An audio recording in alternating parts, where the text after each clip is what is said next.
Hello and welcome to this second look exploring session looking at Arden of Faversham by the Unknown. Lots of people think they know who the Unknown are, but they don't necessarily know who the Unknown are. The Unknown are the Unknown. But you may have opinions, and you're allowed to have your opinions, but it doesn't matter to us because we don't care.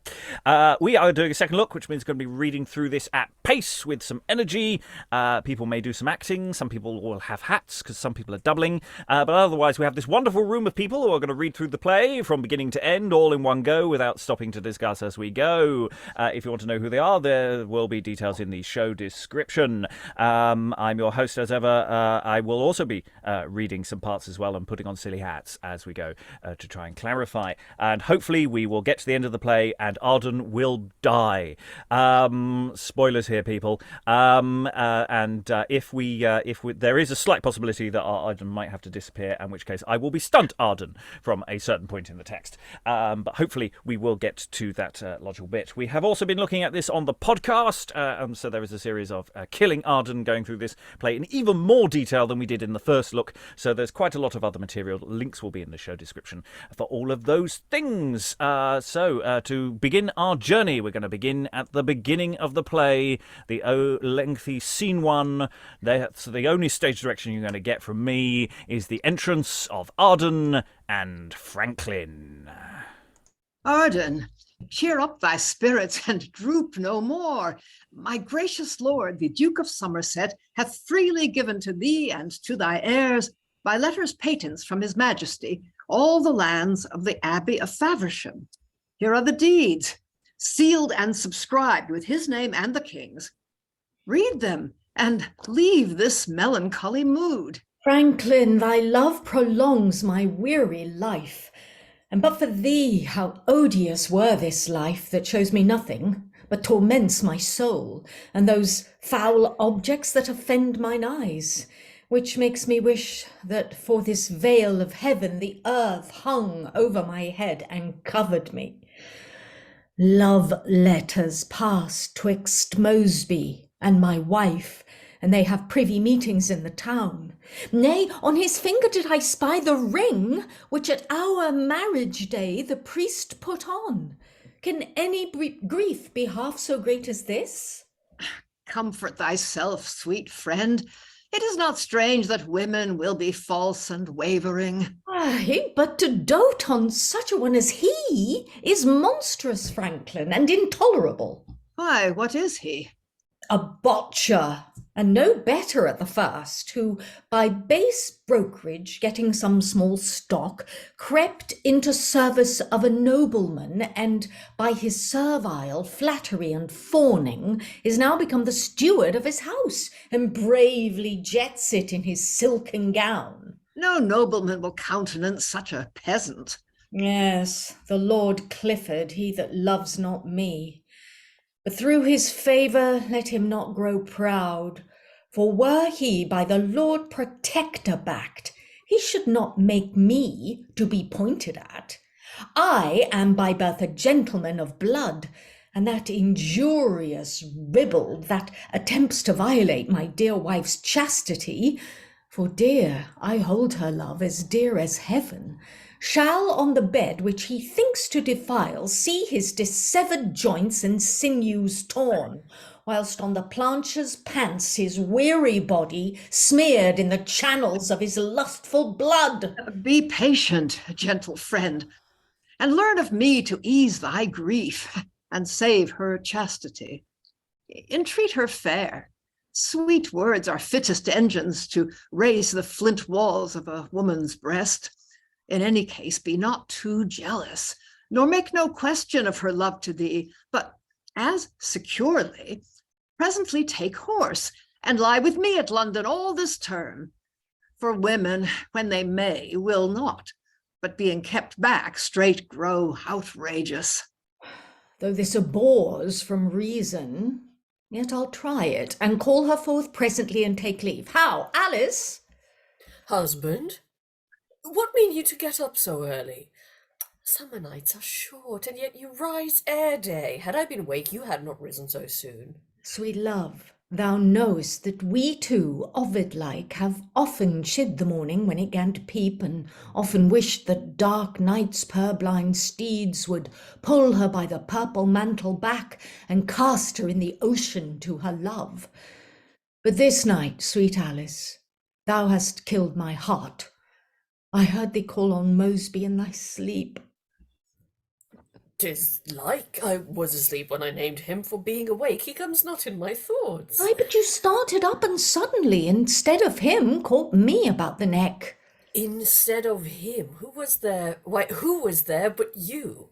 And where but one is, how can I mistake? Arden, leave to urge her over far. Nay, love, there is no credit in a dream. Let it suffice. I know thou lovest me well. Now I remember whereupon it came. Had we not talk of Mosby yesternight? Mistress Alice, I heard you name him once or twice. And thereof came it, and therefore blame not me. I know it did, and therefore let it pass. I must to London, sweet Alice, presently. But tell me, do you mean to stay there long? No longer there till my affairs be done.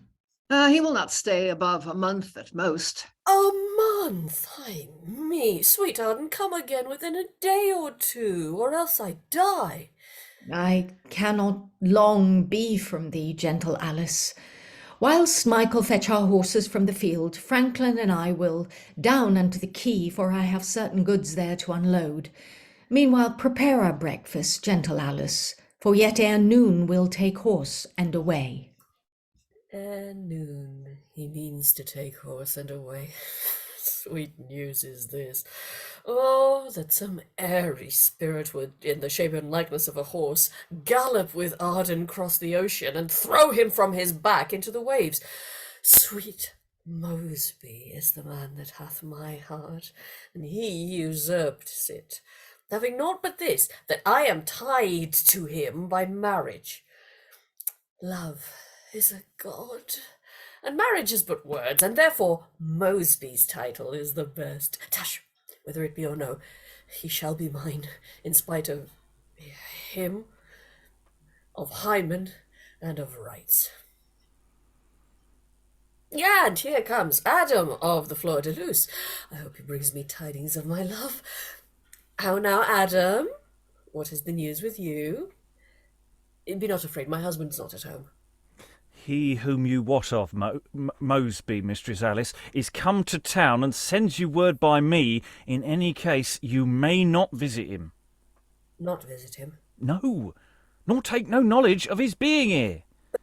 Tell me, is he angry or displeased? Oh, it should seem so, for he is wondrous sad. Were he as mad as raving Hercules, I'll see him, and were thy house of force, these hands of mine should raise it to the ground, unless that thou wouldst bring me to my love. Nay, and you be so impatient, I'll be gone. Stay, Adam, stay. Thou art wont to be my friend. Ask Mosby how I have incurred his wrath. Bear him from me these pair of silver dice, with which we played for kisses many a time, and when I lost I won. And so did he. Oh, such winning and such losing Jove send me. And bid him, if his love do not decline, to come this morning but along my door, and as a stranger, but salute me there. This may he do without suspect or fear. I'll tell him what you say, and so farewell. Do, and one day I'll make amends for all. I know he loves me well, but dare not come, because my husband is so jealous, and these, my narrow prying neighbours, blab, hinder our meetings when we would confer. But if I live, the block shall be removed, and Mosby, thou that comes to me by stealth, shalt neither fear the biting speech of men, nor Arden's looks. Surely shall he die as I abhor him, and love only thee. Ah, how now, Michael, whither are you going? To fetch my master's nag. I hope you'll think on me. Aye, but Michael, see you keep your oath, and be as secret as you are resolute. I'll see he shall not live above a week. On that condition, Michael, here's my hand. None shall have Mosby's sister but thyself. I understand the painter here hard by hath made report that he and Sue is sure. There's no such matter, Michael, believe it not. But he hath sent a dagger sticking in a heart with a verse or two stolen from a painted cloth, the which I hear the wench keeps in her chest. Well, let her keep it.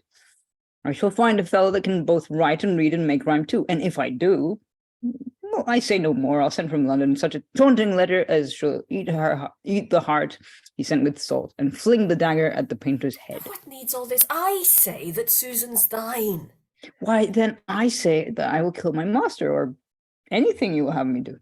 But, Michael, see you do it cunningly. Why, say I should be took. I'll ne'er confess that you know anything, and Susan, being a maid, may beg me from the gallows of the sheriff. Trust not to that, Michael. You cannot tell me, I've seen it die. But mistress, tell her whether I live or die, I'll make her more worth than 20 painters can, for I will rid mine elder brother away, and then the farm of Bolton is mine own. Who would not venture upon house and land when he may have it for a right down blow? Yonder comes Mosby! Michael, get thee gone, and let not him nor any know thy drifts. Mosby, my love. Away, I say, and talk not to me now. A word or two, sweetheart, and then I will. 'Tis yet but early days, thou needst not fear. Where is your husband? 'Tis now high water, and he is at Key. There let him be. Henceforward, know me not. Is this the end of all thy solemn oaths? Is this the fruit to thy reconcilement buds? Have I for this given thee so many favours, incurred my husband's hate, and out, alas, made shipwreck of mine honour for thy sake, and dost thou say, henceforward know me not? Remember when I locked thee in my closet, what were thy words and mine? Did we not both decree to murder Arden in the night? The heaven can witness, and the world can tell, before I saw that falsehood look of thine, for I was tangled with thy ticing speech. Arden to me was dearer than my soul, and shall be still. Base peasant, get thee gone, and boast not of thy conquest over me, gotten by witchcraft and mere sorcery. For what hast thou to countenance my love, being descended of a noble house, and matched already with a gentleman, whose servant thou mayst be? And so farewell. Ungentle and unkind Alice. Now I see that which I ever feared and find too true. A woman's love is as the lightning flame, which even in bursting forth consumes itself. To try thy constancy have I been strange. Would I had never tried, but lived in hope. What needst thou try me, whom thou ne'er fall'st false? Yet pardon me, for love is jealous. So lists the sailor to the mermaid's song, so looks the traveller to the basilisk. I am content for to be reconciled, and that I know will be mine overthrow. Mine overthrow? First let the world dissolve. Nay, Mosby, let me still enjoy thy love, and happen what will, I am resolute. My saving husband hoards up bags of gold to make our children rich, and now is he gone to unload the goods that shall be thine, and he and Franklin will to London straight. To London, Alice?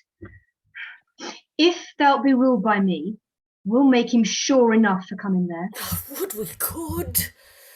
I happened on a painter yesternight, the only cunning man of Christendom, for he can temper poison with his oil, that whoso looks upon the work he draws shall, with the beams that issue from his sight, suck venom to his breast and slay himself. Sweet Alice, he shall draw thy counterfeit, that Arden may, by gazing on it, perish. Aye, but Mosby, that is dangerous, for thou or I, or any other else coming into the chamber where it hangs, we die. Aye, but we'll have it covered with a cloth and hung up in the study for himself. It may not be, for when the picture's drawn, Arden, I know, will come and show it me. Fear not, we'll have that shall serve the turn. This is the painter's house. I'll call him forth. But Mosby, I'll have no such picture. Really, leave it to my discretion. Hal, Clarke! Ah, you are an honest man of your word. You serve me well. Why, sir, I'll do it for you at any time, provided, as you have given your word, I may have Susan Mosby to my wife. For, as sharp-witted poets whose sweet verse make heavenly gods break off their nectar draughts and lay ears down to the lowly earth, use humble promise to their sacred muse, so we, that are the poet's favorites, must have a love. Aye, love is the painter's muse that makes him frame a speaking countenance, a weeping eye that witnesses heart's grief. Then tell me, Master Mosby, shall I have her? 'Tis pity, but he should. He'll use her well. Clarke, here's my hand. My sister shall be thine. Then, brother, to requite this courtesy, you shall command my life, my skill, and all. That thou couldst be secret. Fear him not. Leave, I have talked sufficient. You know not me that ask such questions. Let it suffice I know you, love him well, and fain would have your husband made away, wherein, trust me, you show a noble mind, that rather than you'll live with him you hate, you'll venture life and die with him you love. The like will I do for my Susan's sake. Yet nothing could enforce me to the deed but Mosby's love. Might I without control enjoy thee still, then Arden should not die. But seeing I cannot, therefore let him die. Enough, sweet Alice. My kind words makes me melt. Your trick of poison pictures we dislike. Some other poison would do better far. Aye, such as might be put into his broth, and yet in taste not to be found at all. I know your mind, and here I have it for you. But put a dram of this into his drink, or any kind of broth that he shall eat, and he shall die within an hour after. As I am a gentlewoman, Clarke, the next day then, thou and Susan shall be married. And I'll make her dowry more than I'll talk of, Clarke. Yonder's your husband, Mosby. I'll be gone. In good time see when my husband comes, Master Mosby. Master Mosby, ask him the question yourself. Master Arden, being at London yesternight, the abbey lands whereof you are now possessed were offered me on some occasion by Greene, one of Sir Anthony Ager's men. I pray you, sir, tell me, are the lands not yours? Hath any other interest herein? Mosby, that question will decide anon. Alice, make ready my breakfast, I must hence. As for the lands, Mosby, they are mine by letters patent from his majesty. But I must have a mandate for my wife. They say you seek to rob me of her love. Villain, what makes thou in her company? She's no companion for so base a groom. Arden, I thought not on her. I came to thee, but rather than I pocket up this wrong, What will you do, sir? revenge it on the proudest of you both. So, sirrah, you may not wear a sword. The statute makes against artificers. I warrant that, I do. Now, use your bodkin, your Spanish needle, and your pressing iron, for this shall go with me. And mark my words, you goodman botcher, 'tis to you I speak. The next time that I take thee near my house, instead of legs, I'll make thee crawl on stumps. Master Arden, you've injured me. I do appeal to God and to the world. Why canst thou deny thou wert a botcher once? Measure me what I am, not what I was. Why, what art thou now but a velvet drudge, a cheating steward, and a base-minded peasant? Arden, now thou hast belched and vomited the rancorous venom of thy mist-swollen heart, hear me but speak, as I intend to live with God and his elected saints in heaven. I never meant more to solicit her, and that she knows, and all the world shall see. I loved her once, sweet Arden, pardon me. I could not choose, her beauty fired my heart.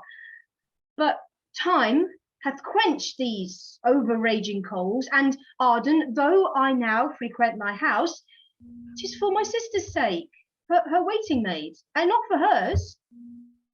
Mayst thou enjoy her long. Hellfire and wrathful vengeance light on me if I dishonour her or injure thee. Mosby, with these thy protestations, the deadly hatred of my heart's appeased, and thou and I'll be friends, if this prove true. As for the base terms I gave thee late, forget them, Mosby. I had cause to speak when all the knights and gentlemen of Kent make common table talk of her and thee. Who lives that is not touched with slanderous tongues? Then, Mosby, to eschew the speech of men, upon whose general brute all honour hangs, forbear his house. Forbear it, nay, rather frequent it more. The world shall see that I distrust her not. To warn him on the sudden from my house were to confirm the rumour that is grown. By my faith, sir, you say true, and therefore will I sojourn here a while, until our enemies have talked their fill, and then, I hope, they'll cease, and at last confess how causeless they have injured her and me.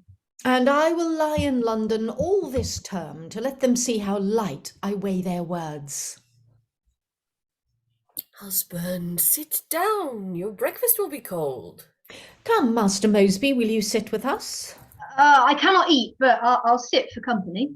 Sirrah Michael, see our horse be ready. Husband, why pause you? Why eat you not? I am not well. There's something in this broth that is not wholesome. Didst thou make it, Alice? I did, and that's the cause it likes not you. There's nothing that I can do to please your taste. You were best to say I would have poisoned you. I cannot speak or cast aside my eye, but he imagines I have stepped awry. Is he that you cast in my teeth so oft? Now will I be convinced, or purge myself? I charge thee, speak to this mistrustful man. Thou that wouldst see me hang, thou, Mosby, thou, what favour hast thou? More than a kiss at coming or departing from the town. You wrong yourself and me to cast these doubts. Your loving husband is not jealous. Why, gentle mistress Alice, cannot I be ill, but you'll accuse yourself? Franklin, thou hast a box of mithridate. I'll take a little to prevent the worst. Do so, and let us presently take horse. My life for yours, ye shall do well enough. Give me a spoon, I'll eat of it myself, and would it were full of poison to the brim, then should my cares and troubles have an end. Was ever silly woman so tormented? Be patient, sweet love, I mistrust not thee. God will revenge it, Arden, if thou dost, for never woman lost her place. For never woman loved her husband better than I do thee. I know it, sweet Alice. Cease to complain, lest that in tears I answer thee again. Come, leave this dallying and let us away. Forbear to wound me with that bitter word. Arden shall go to London in my arms. Loth am I to depart, yet I must go. Wilt thou to London, then, and leave me here? Oh, if you love me, gentle Arden, stay. Yet, if thy business be of great import, go, if thou wilt. I'll bear it as I may. But write from London to me every week, nay, every day, and stay no longer there than thou must needs, lest that I die for sorrow. I'll write unto thee every other tide. So farewell, sweet Alice, till we meet next. Farewell, husband, seeing you'll have it so, and sweet Master Franklin, seeing you take him hence, in hope you'll hasten him home, I'll give you this. And if he stay, the fault shall not be mine. Mosby, farewell, and see you keep your oath. I hope he is not jealous of me now. No, Mosby, no. Hereafter think of me as of your dearest friend, and so farewell. I am glad he is gone. He was about to stay. Hmm. But did you mark me, then, how I break off? Aye, Alice, and it was cunningly performed. But what a villain is that painter, Clarke! Was it not a goodly poison that he gave? Why, he's as well now as he was before. It should have been some fine confection that might have given a broth some dainty taste. The powder was too gross and populous. But had he eaten but 3 spoonfuls more, then he had died, and our love continued. Why, so it shall, Mosby, albeit he live. It is impossible, for I have sworn never hereafter to solicit thee, or, whilst he lives, once more importune thee. Thou shalt not need. I will importune thee. What shall an oath make thee forsake my love, as if I have not sworn as much myself, and given my hand unto him in the church? Tush, Mosby, oaths are words, and words is wind, and wind is mutable. Then I conclude 'tis childishness to stand upon an oath. Well proved, Mistress Alice. Yet, by your leave, I'll keep mine unbroken whilst he lives. I do and spare not. His time is but short, for if thou be'st as resolute as I, we'll have him murdered as he walks the streets. In London, many alehouse ruffians keep, which, as I hear, will murder men for gold. They shall be soundly feed to pay him home. Alice, what's he that comes yonder? Know'st thou him? It must be gone. I hope 'tis one that comes to put in practice our intended drifts. Mistress Arden, you're well met. I'm sorry that your husband is from home, when as my purposed journey was to him. Yet all my labour is not spent in vain, for I suppose that you can full discourse and flat resolve me of the thing I seek. What is it, Master Greene?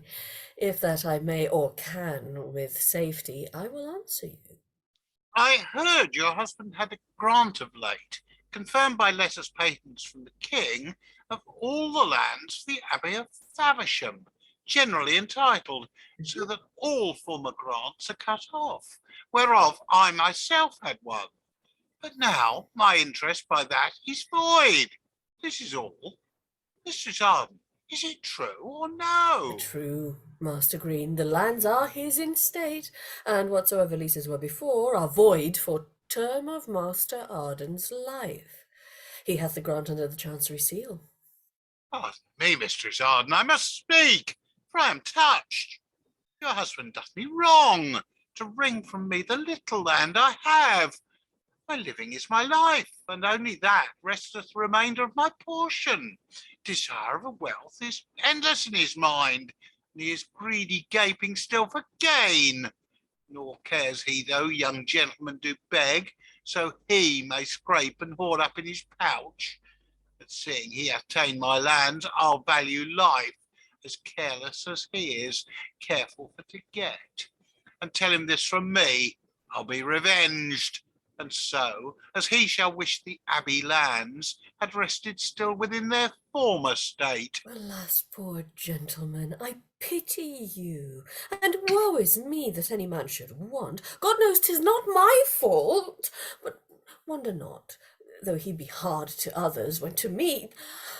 Ah, Master Greene, God knows how I am used. Why, Mistress Arden, can the crabbed churl use you unkindly? Respects he not your birth, your honourable friends, nor what you brought? Why, all Kent knows your parentage and what you are. Master Greene, be it spoken in secret here, I never live a good day with him alone.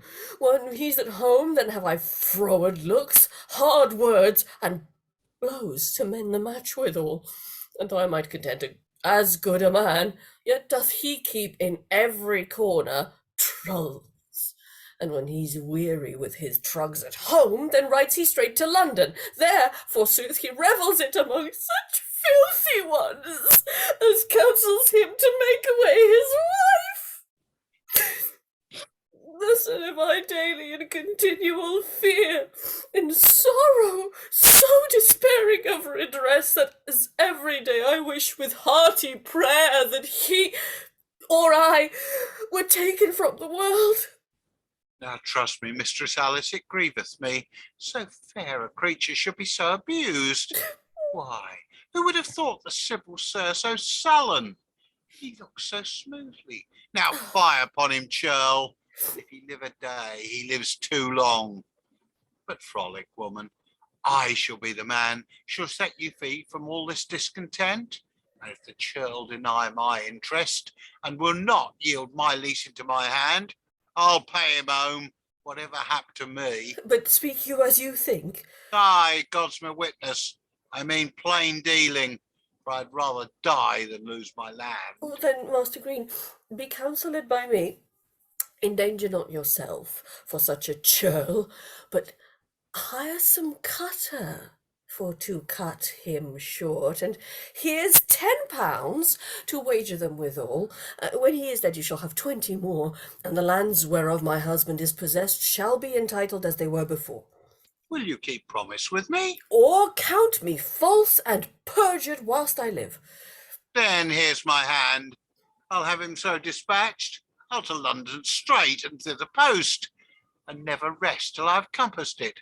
Till then, farewell.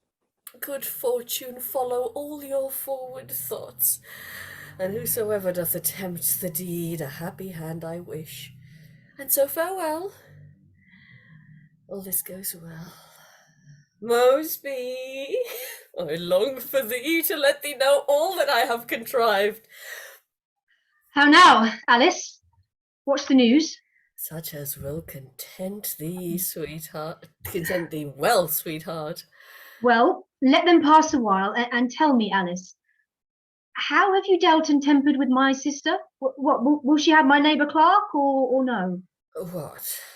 Master Mosby, let him woo himself. Think you that maids look not for fair words?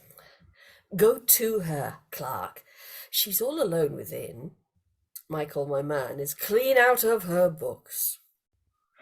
I thank you, Mistress Arden, I will in. And if fair Susan and I can make agree, you shall command me to the uttermost, either as far as either goods or life may stretch. Now, Alice, let's hear thy news. They be so good that I must laugh for joy before I can begin to tell my tale. Let's hear them, that I may laugh for company. This morning, Master Dick Greene, from whom my husband had the abbey lands, came hither railing for to know the truth whether my husband had the lands by grant. I told him all, whereat he stormed amain and swore he would cry quittance with the churl, and if he did deny his interest, stab him, whatsoever did befall himself. When as I saw his choler thus to rise, I whetted on the gentleman with words, and to conclude, Mosby, at last we grew to composition for my husband's death. I gave him £10 for to hire knaves by some device to take away the churl. When he is dead, he should have 20 more, and repossess his former lands again. On this we agreed. And he is ridden straight to London for to bring his death about. But call you this good news? Aye, sweetheart, be they not?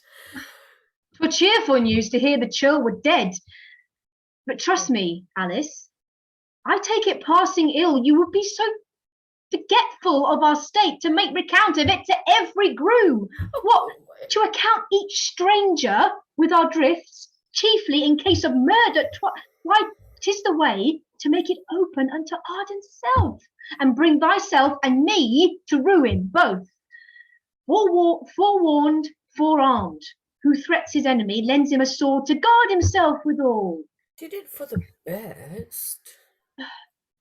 Well, seeing 'tis done, cheerly let it pass. You know this Greene, is he not religious? A man, I guess, of great devotion? Yes. Then, sweet Alice, let it pass. I have a drift will quiet all, whatever is amiss. How now, Clarke? Have you found me false? Did I not plead the matter hard for you? You did. And what? Wilt be a match? A match in faith, sir. Aye, the day is mine. The painter lays his colors to the life, and his pencil draws no shadows in his love. Susan is mine. You make her blush. What, sister? Is it Clarke must be the man? It resteth in your grant. Some words are past, and happily be grown unto a match, if you be willing that it shall be so.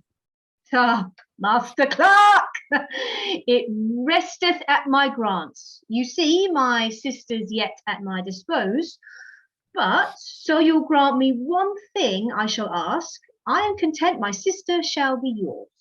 What is it, Master Mosby? I do remember once in secret talk, you told me how you could compound by art a crucifix empoisoned, that whoso look upon it should wax blind, and with the scent be stifled, that ere long he should die poisoned that did view it well.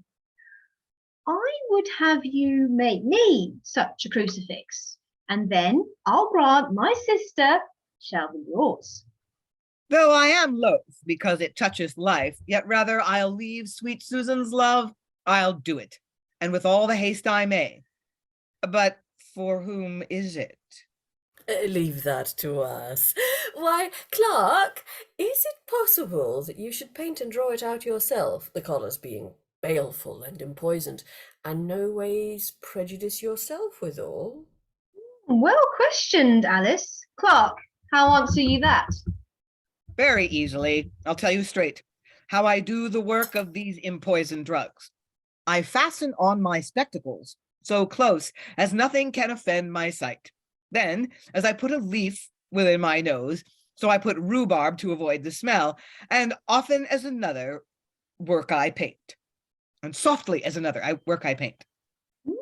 'Tis very well. But against when shall I have it? Within these 10 days.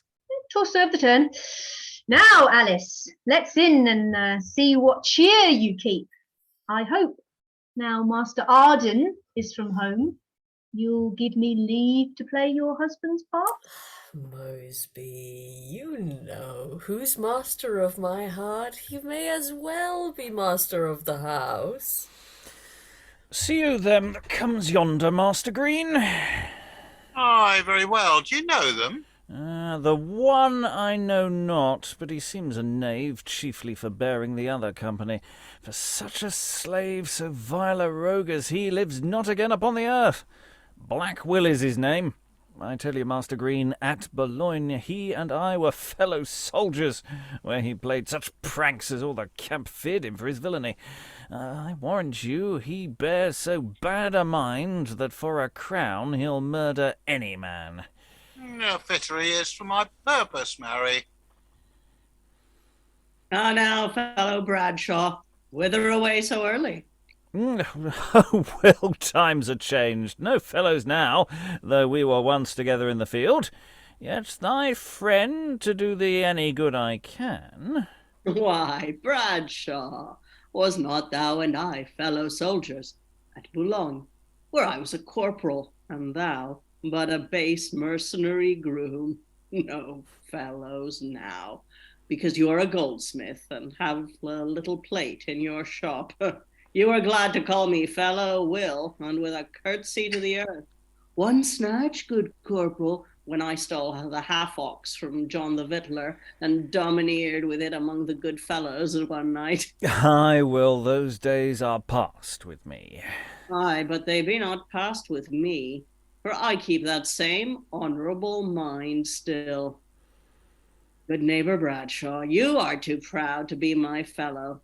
But were it not that I see more company coming down the hill, I would be fellows with you once more, and share crowns with you too. But let that pass, and tell me whither you go.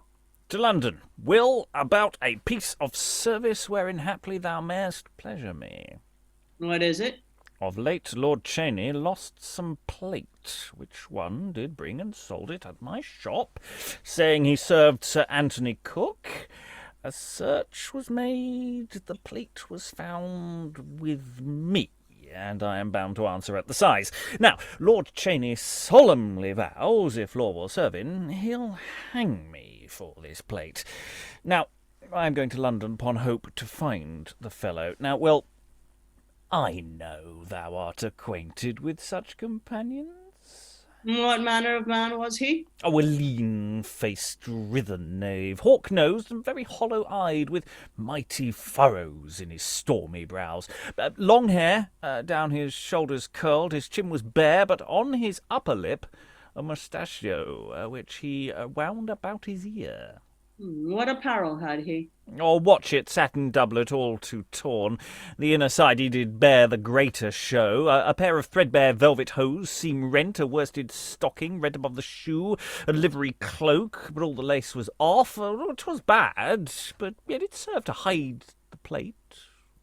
Sir, a Shakebag.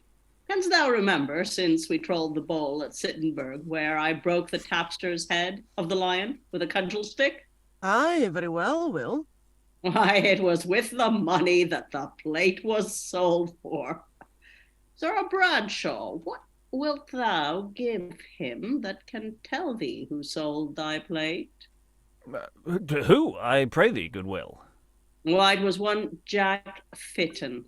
He's now in Newgate for stealing a horse, and shall be arraigned the next size. Why, then, let Lord Cheyne seek Jack Fitton forth, for I'll back and tell him who robbed him of his plate. Oh, this cheers my heart. Master Greene, I'll leave you, for I must to the Isle of Sheppey with speed.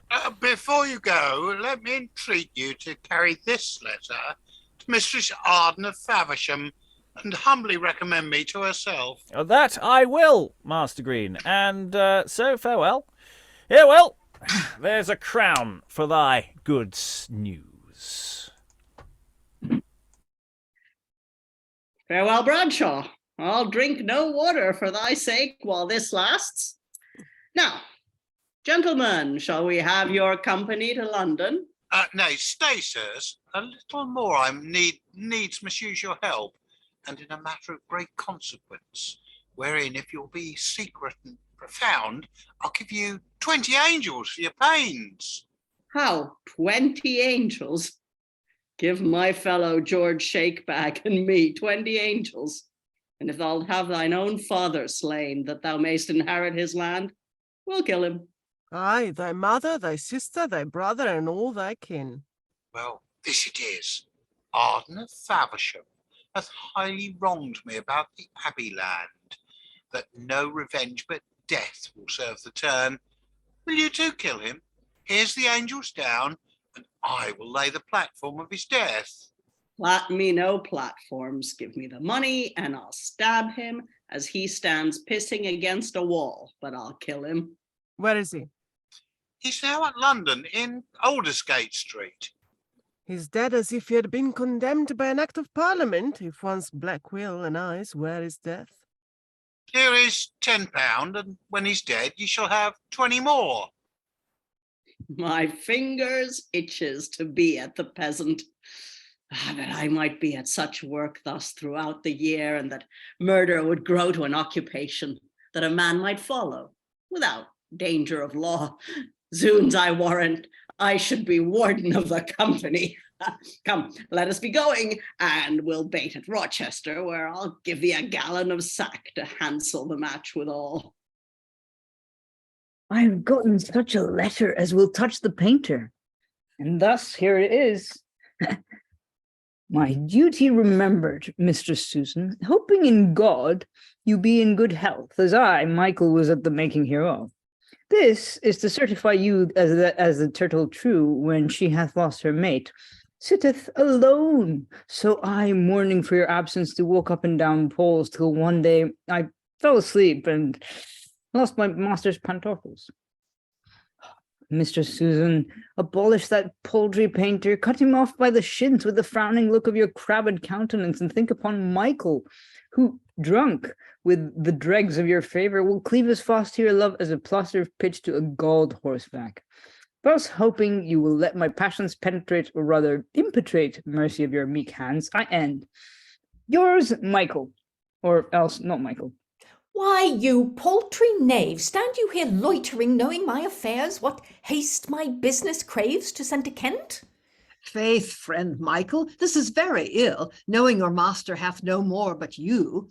And do ye slack his business for your own? Where is the letter, sirrah? Let me see it. See, Master Franklin, here's proper stuff. Susan, my maid, the painter, and my man, a crew of harlots, all in love, forsooth. Sirrah, let me hear no more of this, nor for thy life once write to her a word. Wilt thou be married to so base a trull? 'Tis Mosby's sister. Come I once at home, I'll rouse her from remaining in my house. Now, Master Franklin, let us go walk in pools. Come but a turn or two, and then away. The first is Arden, and that's his man. The other is Franklin, Arden's dearest friend. Zoons, I'll kill them all three. Nay, sirs, touch not his man in any case, but stand close and take your fittest standing, and it is coming forth, speed him to the Nag's Head. There is this coward's haunt. But now I'll leave you till the deed be done. If he be not paid his own, ne'er trust Shakebag. Sir, a Shakebag, at his coming forth, I'll run him through, and then to the Blackfriars, and there take water and away. Aye, that's the best. But see them miss him not. How can I miss him when I think on the 40 angels? I must have more. 'Tis very late. I were best shut up my stall, for here there will be old filching when the press comes forth appalls. Zoons, draw a Shakebag. I'm almost killed. We'll tame you, I warrant. But Zoons, I'm tame enough already. What troublesome fray or mutiny is this? 'Tis nothing but some brabbling paltry fray, devised to pick men's pockets in the throng. It's nothing else. Come, Franklin, let's away. What mends shall I have for my broken head? Marry, this means that if you get not away this all the sooner, you shall be well beaten and sent to the counter.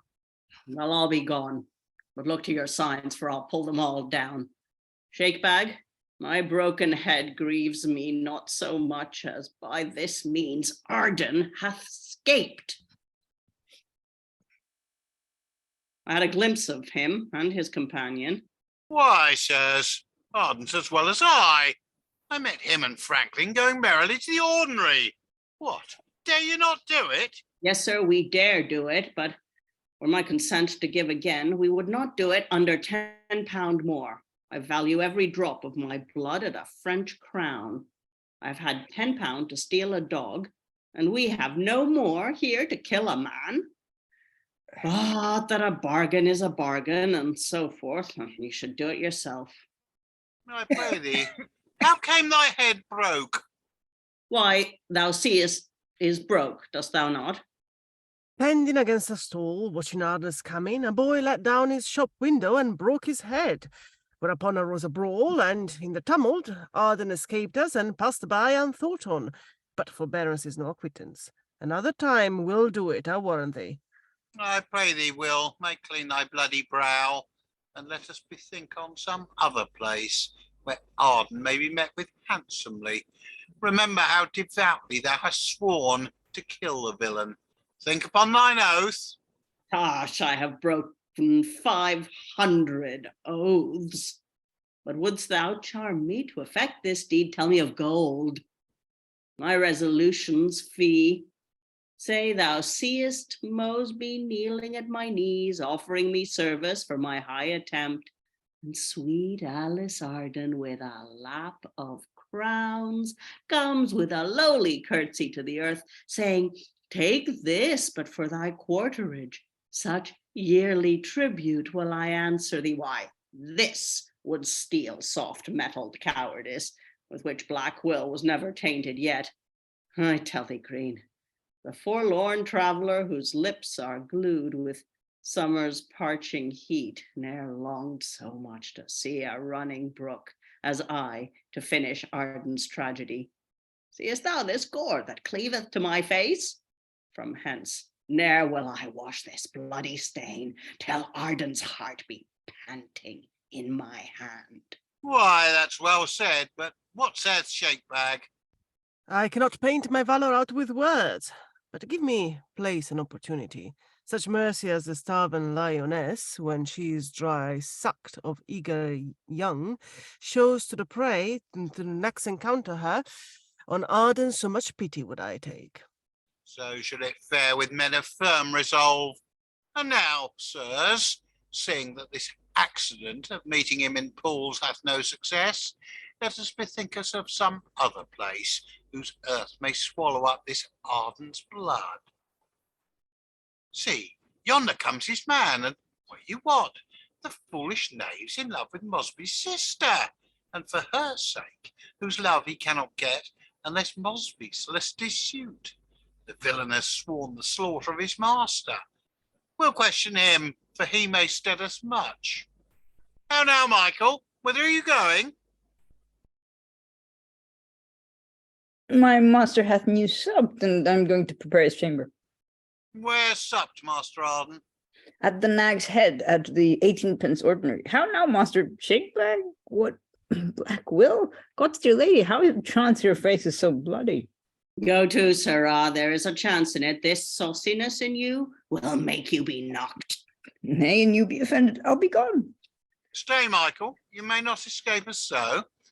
Michael, I know you love your master well. Why, so I do. Wherefore urge you that? Because I think you love your mistress better. So think not I, but say, faith, what if I should? Come to the purpose, Michael. We hear you have a pretty love in Faversham. Why have I 2 or 3? What's that to thee? You deal too mildly with the peasant. Thus it is, 'tis known to us that you love Mosby's sister. We know besides that you have taken your oath to further Mosby to your mistress' bed and kill your master for his sister's sake. Now, sir, a poorer coward than yourself was never fostered in the coast of Kent. How comes it then that such a knave as you dare swear a matter of such consequence? Oh, Will. Gosh, give me leave. There's no more but this. Sith thou hast sworn, we dare discover all, and hadst thou or shouldst thou utter it, we have devised a complot underhand, whatever shall betide to any of us to send thee roundly to the devil of hell. And therefore, thus, I am the very man marked in my birth hour by the destinies to give an end to Arden's life on earth. Thou but a member, but to whet the knife whose edge must search the closet of his breast. Thy office is but to appoint the place, and train thy master to his tragedy, mine to perform it when the occasion serves. Then be not nice, but here devise with us how and what way we may conclude his death. So shalt thou purchase Mosby's for thy friend, and by his friendship gain his sister's love. So shall thy mistress be thy favourer, and thou disburdened of the oath thou made. Well, gentlemen, I cannot but confess, since you have urged me so apparently, that I have vowed my master Arden's death, and he whose kindly love and liberal hand doth challenge naught but good deserts of me, I will deliver over to your hands. This night come to his house at Aldersgate. The doors I'll leave unlocked against you come. No sooner shall ye enter through the latch over the threshold to the inner court, but your left hand you shall see the stairs that leads directly to my master's chamber. There take him and dispose him as ye please.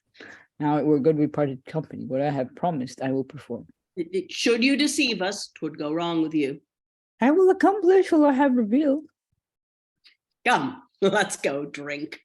Choler makes me dry as a dog.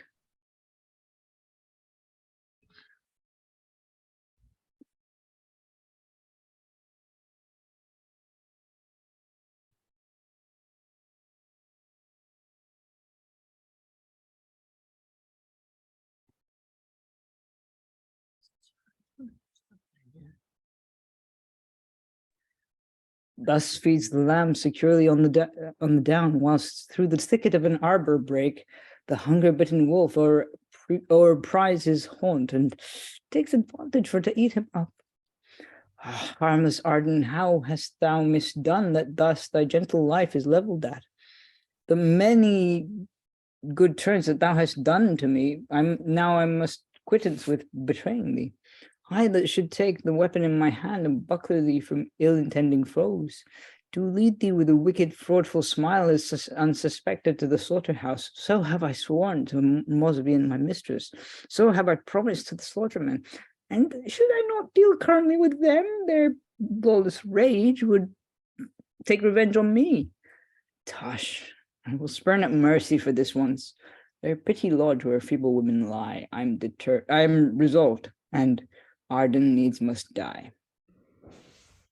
No, Franklin, no. If fear or stormy threats, if love of me or care of womanhood, if fear of God or common speech of men who mangle credit with their wounding words and couch dishonour as dishonour buds, might join repentance in her wanton thoughts, no question then, but she would turn the leaf and sorrow for her dissolution. But she is rooted in her wickedness, perverse and stubborn, not to be reclaimed.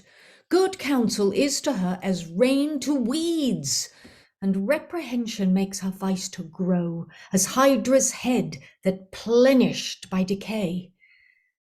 Her faults, methink, are painted in my face, for every searching eye to overread, and Mosby's name, a scandal unto mine, is deeply trenched in my blushing brow. Oh, Franklin, when I think on this, my heart's griefs rends my other powers worse than the conflict at the hour of death. Gentle Arden, leave this sad lament. She will amend, and so your griefs will cease, or else she'll die, and so your sorrows end. If neither of these two do haply fall, yet let your comfort be that others bear your woes twice doubled all with patience. My house is irksome there, I cannot rest. Then stay with me in London, go not home. Then that base Mosby doth usurp my room, and makes his triumph of my being thence, at home or not at home, where'er I be. Here it lies, Franklin, here it lies, that will not out till wretched Arden dies. Forget your griefs a while, here comes your man. Oh, what o'clock is it, sirrah? Almost 10. See how runs away the weary time. Come, Master Franklin, shall we go to bed? I pray you go before, I'll follow you. What a hell is fretful jealousy.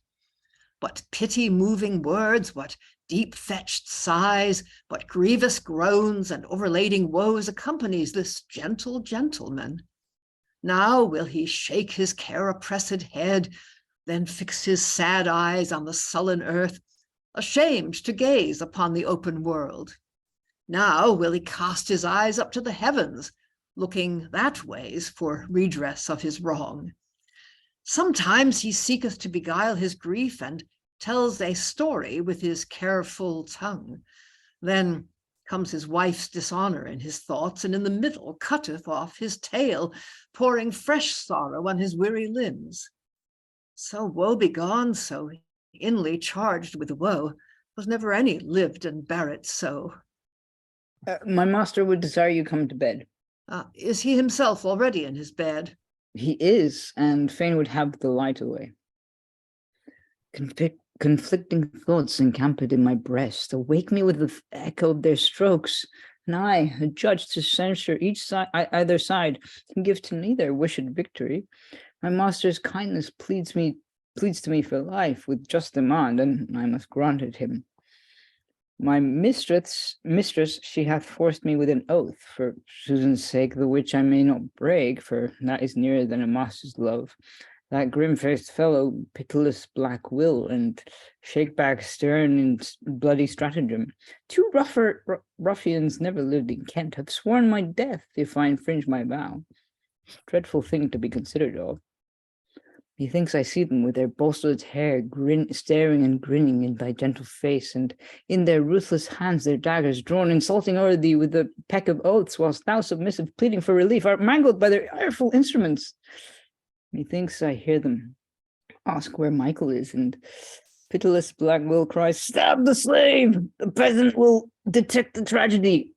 The wrinkles in his foul, death-threatening face gapes open wide, like graves to swallow men. My death to him is but a merriment, and he will murder me to make him sport. He comes! He comes! Master Franklin, help! Call on the neighbors, or we are but dead! What dismal outcry calls me from my rest? What hath occasioned such a fearful cry? Speak, Michael, hath any injured thee? Nothing, sir, but as I fell asleep upon the threshold leading to the stairs, I had a fearful dream that troubled me, and in my slumber I thought I was beset with murderer thieves that came to rifle me. My trembling joints witnessed my inward fear. I crave your pardons for disturbing you. So great a cry for nothing I ne'er heard. What, are the doors fast locked and all things safe? I cannot tell. I think I locked the doors. I like not this, but I'll go see myself. Ne'er trust me, but the doors were all unlocked. This negligence not half contenteth me. Get you to bed, and if you love my favour, let me have no more such pranks as these. Come, Master Franklin, let us go to bed. Aye, by my faith, the air is very cold. Michael, farewell. I pray thee, dream no more. Black night hath hid the pleasure of the day, and sheeting darkness overhangs the earth, and with the black fold of her cloudy robe obscures us from the eyesight of the world, in which sweet silence, such as we, triumph. The lazy minutes linger on their time, as loath to give due audit to the hour, till in the watch our purpose be complete, and Arden sent to everlasting night. Greene, get you gone, and linger hereabout, and at some hour hence come to us again, where we will give you instance of his death. Speak to my wish, whose will whoe'er say no, and so I'll leave you for an hour or two. I tell thee, Shakebag, would this thing were done. I am so heavy that I can scarce go. This drowsiness in me bodes little good. How now, Will? Became a precision. Nay, then, let's go sleep, when bugs and fears shall kill our courages with their fancy's work. Why, Shakebag, thou mistakes me much, and wrongs me too in telling me of fear. Were it not a serious thing we go about, it should be slipped till I had fought with thee, to let thee know I am no coward, I tell thee, Shakebag, thou abusest me. Why, thy speech bewrayed an inkling kind of fear, and savoured of a weak relenting spirit. Go forward now, in that we have begun, and afterwards attempt me when thou darest. And if I do not, heaven cut me off. But let that pass, and show me to this house, where thou shalt see I'll do as much as Shakebag. This is the door, but soft, methinks 'tis shut. The villain Michael hath deceived us. Soft, let me see, Shakebag. 'Tis shut indeed. Knock with thy sword, perhaps the slave will hear. It will not be. The white-livered peasant is gone to bed, and laughs us both to scorn. We shall buy his merriment as dear as ever coistrel bought so little sport. Never let this sword assist me when I need but rust and canker, after I have sworn, if I, the next time that I meet the hind, lop not away his leg, his arm, or both. And let me never draw a sword again, nor prosper in the twilight cockshut light, when I would fleece the wealthy passenger, but lie and languish in a loathsome den, hated and spit by the goers by, and in that death may die unpitied, if I, the next time I meet the slave, cut not the nose from off the coward's face, and trample on it with this villainy. Come, let's go seek out Greene. I know he'll swear. He were a villain, and he would not swear. Should make a peasant swear among his boys, that ne'er durst say before but yea or no, to be thus flouted of a coistrel. Shakebag, let's seek out Greene.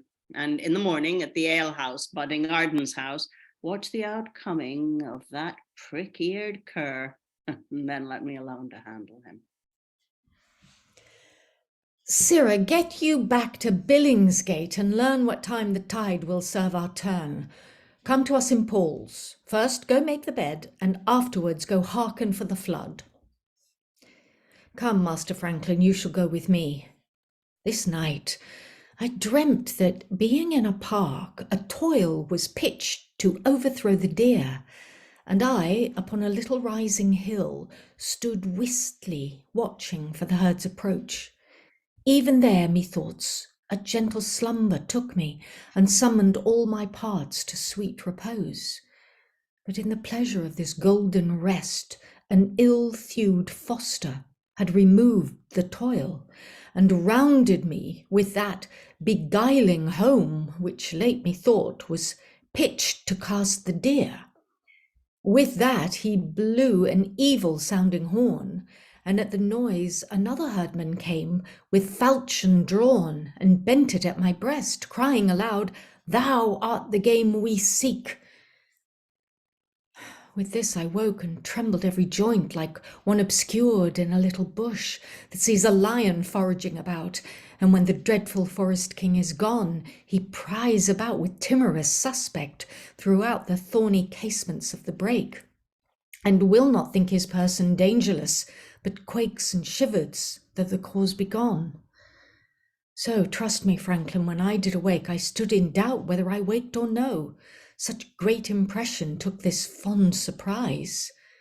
God grant this vision be deem me any good.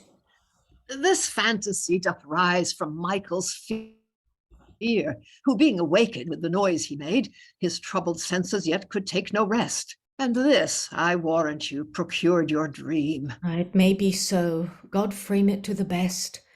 But oftentimes my dreams presage too true. To such as note their nightly fantasies, some 1 in 20 may incur belief, but use it not. 'Tis but a mockery. Oh, come, Master Franklin, we'll now walk in pools and dine together at the ordinary, and by my man's direction draw to the quay, and with the tide go down to Faversham. Say, Master Franklin, shall it not be so? At your good pleasure, sir. I'll bear you company. Draw Shakebag, for here's that villain Michael. Well, let's hear what he can say. Speak, milksop slave, and never after speak. For God's sake, sir, let me excuse myself. For here I swear by heaven and earth and all, I did perform the utmost of my task and left the doors unbolted and unlocked. But see, the chance Franklin and my master were very late conferring in the porch, and Franklin left his napkin where he sat with certain gold knit in it, as he said. Being in bed, he did bethink himself, and coming down, he found the doors unshut. He locked the gates and brought away the keys, for which offense my master rated me. But now I'm going to see what flood it is, for with the tide my master will away, where you may front him well and rain him down, a place well fitting such a stratagem. Your excuse hath somewhat mollified my choler. By now, Greene, 'tis better now or ne'er it was. But Michael, is this true? As true as I reported to be true. Then, Michael, this shall be your penance. Feast us all at the salutation, where we will plot our purpose thoroughly. And, Michael, you shall bear no news of this tide, because they too may be in Rainham Down before your master. Why, I'll agree to anything you'll have me, so you will accept my company. Disturbed thoughts drives me from company and dries my marrow with their watchfulness. Continual trouble of my moody brain feebles my body by excessive drink, and nips me as the bitter northeast wind doth check the tender blossoms in the spring. Well fares the man, howe'er his cates do taste, that tables not with foul suspicion, and he but pines amongst his delicates, whose troubled mind is stuffed with discontent. My golden time was when I had no gold, Though then I wanted, yet I slept secure. My daily toil begat me night's repose. My night's repose made daylight fresh to me.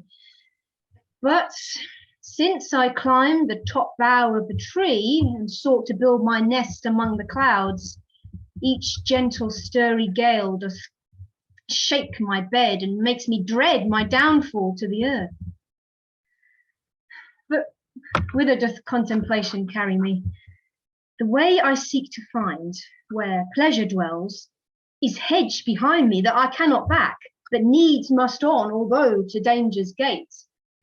Then, Arden, perish thou by that decree, for Greene doth ear the land and weed thee up, to make my harvest nothing but pure corn. And for his pains, I'll hive him up a while, and after smother him to have his wax. Such bees as Greene must never live to sting.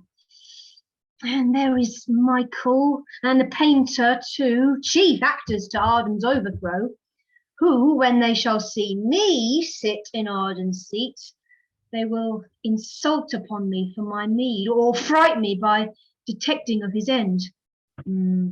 I'll none of that, for I can cast a bone to make these curs pluck out each other's throat, and then I am sole ruler of mine own. Yet Mistress Arden lives, but she's myself, and holy church rites make us two but one. But what for that? I may not trust you, Alice. You have supplanted Arden for my sake, and will extirpate me to plant another. 'Tis fearful, sleeping in a serpent's bed, and I will cleanly rid my hands of her. But here she comes, and I must flatter her. How now, Alice? What? Sad and passionate? Make me partaker of thy pensiveness. Fire divided burns with lesser force. But I will damn that fire in my breast, till by the force thereof my part consume. Ah, Mosby. Such deep affairs, like to a cannon's burst discharged against a ruinated wall, breaks my relenting heart in 1,000 pieces. Ungentle Alice, thy sorrow is my sore. Thou know'st it well, and 'tis thy policy to forge distressful looks to wound a breast where lies a heart that dies when thou art sad.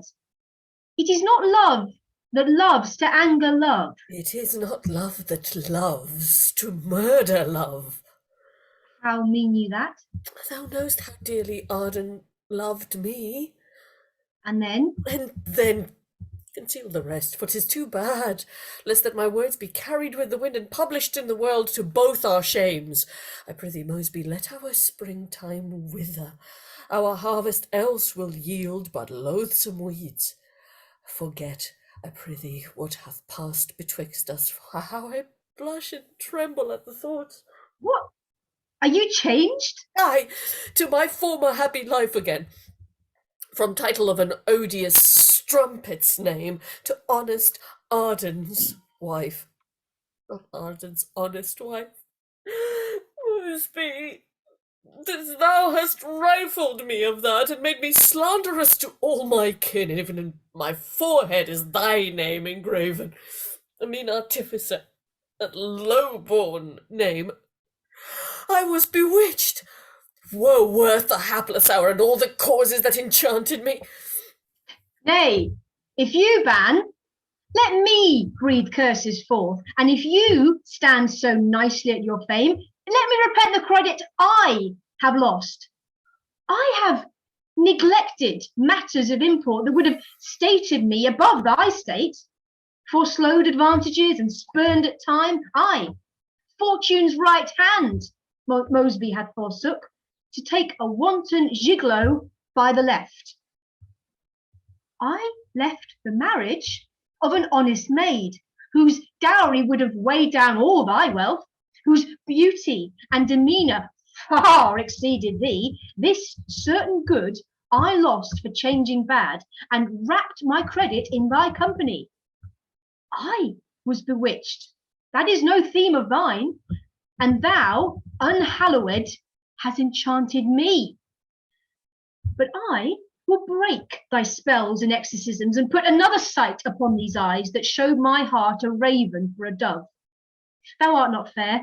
I viewed thee not till now. Thou art not kind. Till now I knew thee not. And now the rain hath beaten off thy guilt. Thy worthless copper shows thee counterfeit. It grieves me not to see how foul thou art, but mads me that ever I thought thee fair. Go, get thee gone, a cope's mate for thy hinds. I am too good to be thy favourite. Aye, now I see, and too soon find it true, which often hath been told me by my friends, that Mosby loves me not but for my wealth, which too incredulous I ne'er believed. Nay, hear me speak, Mosby, a word or two. I'll bite my tongue if I speak bitterly. Look on me, Mosby, or I'll kill myself. Nothing shall hide me from thy stormy looks. If thou cry war, there is no peace for me. I will do penance for offending thee, and burn this prayer book, where I here use the holy word that hath converted me. See, Mosby, I will tear away the leaves, and all the leaves, and in this golden cover shall thy sweet phrases and thy letters dwell, and thereon will I chiefly meditate, and hold no other sect but such devotion. Wilt thou not look? Is all thy love o'erwhelmed? Wilt thou not hear? What malice stops thine ear? Why speakst thou not? What silence ties thy tongue?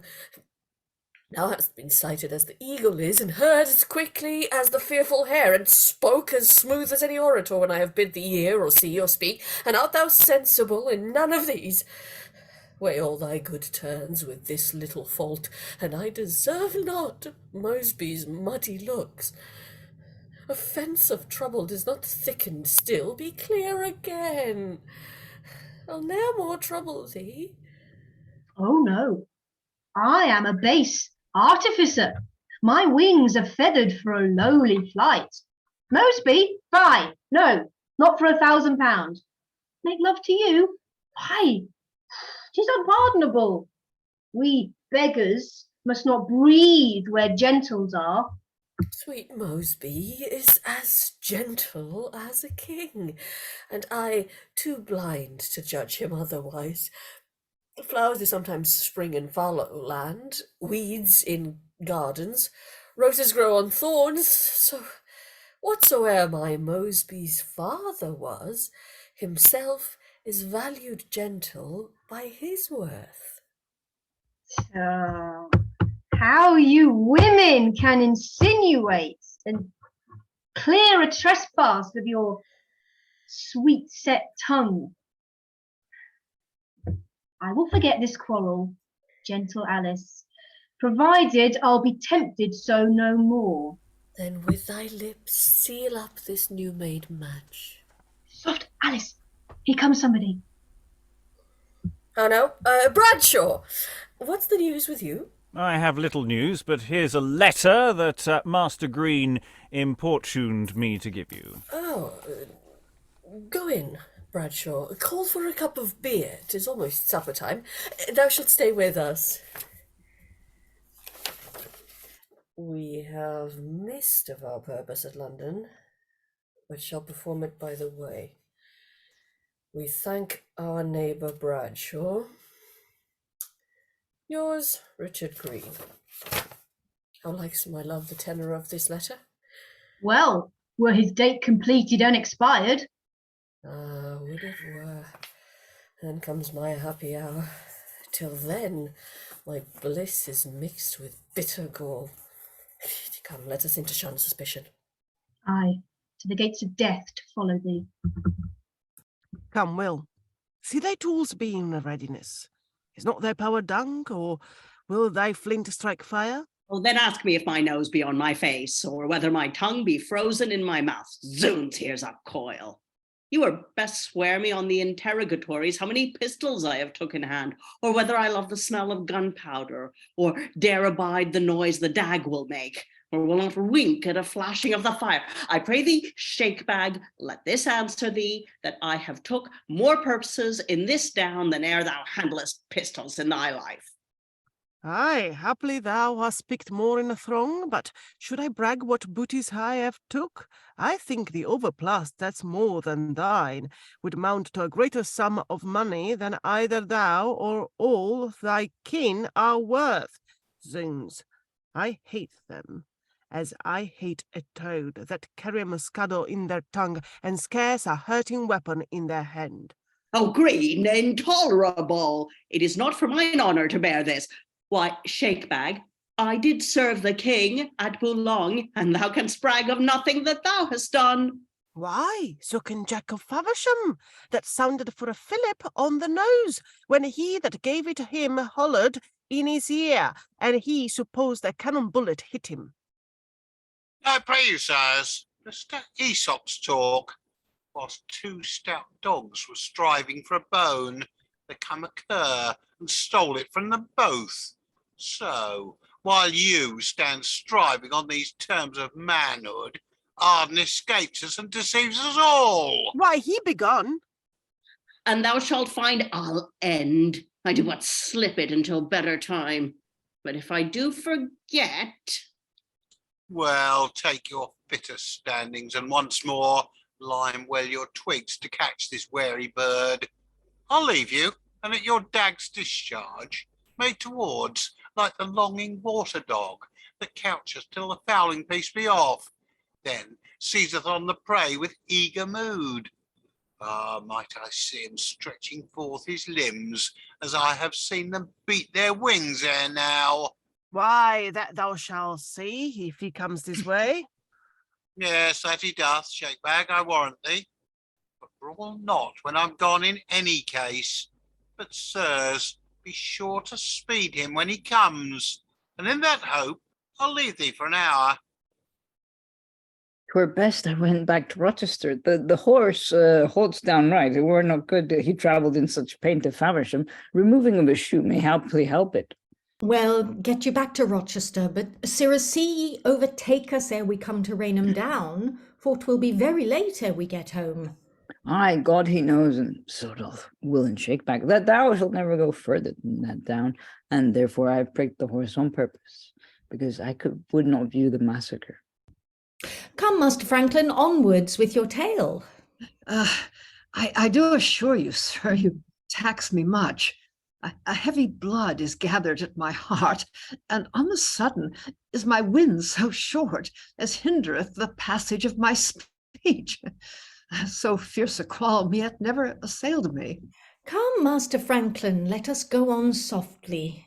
The annoyance of the dust, or else some meat you ate at dinner, cannot brook with you. I have been often so, and soon amended. Do you remember where my tale did leave? Aye, where the gentleman did check his wife.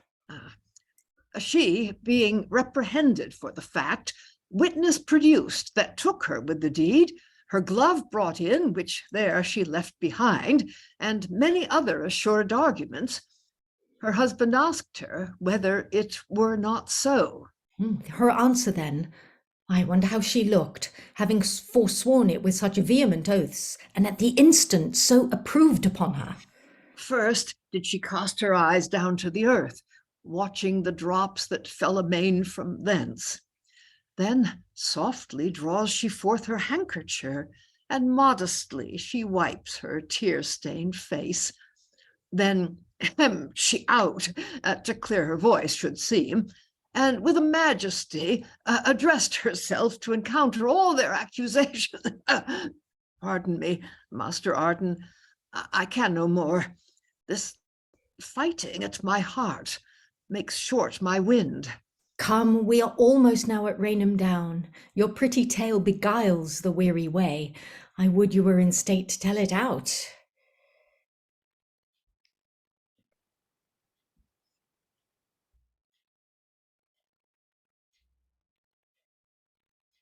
Then close, Will. I hear them coming.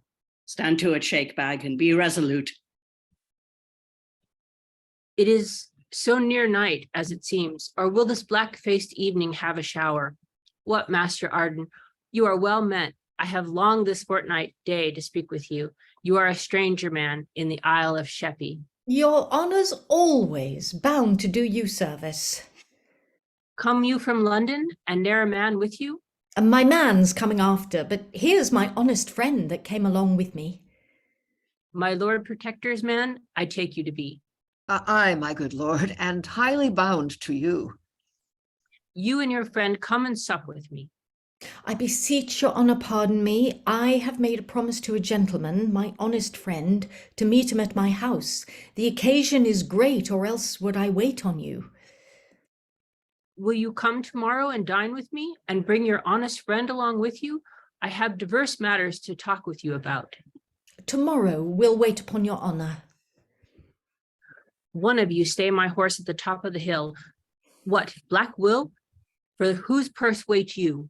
Thou wilt be hanged in Kent when all is done.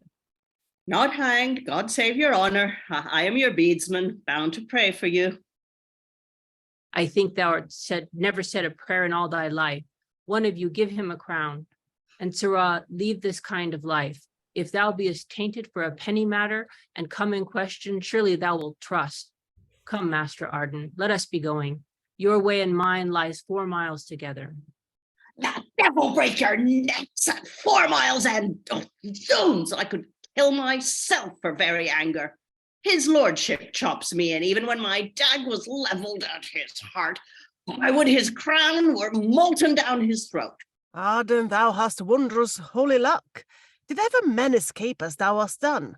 Well, I'll discharge my pistol at the sky, for this bullet Arden might not die. What? Is he down? Is he dispatched? Aye, in health towards Faversham, to shame us all. The devil he is! Why, sirs, how escaped he? When we were ready to shoot, comes my Lord Cheyne to prevent his death.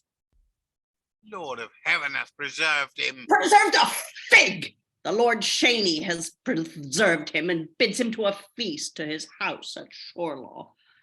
But by the way, once more I'll meet with him, and if all the Cheynes in the world say no, I'll have a bullet in his breast tomorrow. Therefore come, Greene, and let us to Faversham. Aye, and excuse ourselves to Mistress Arden.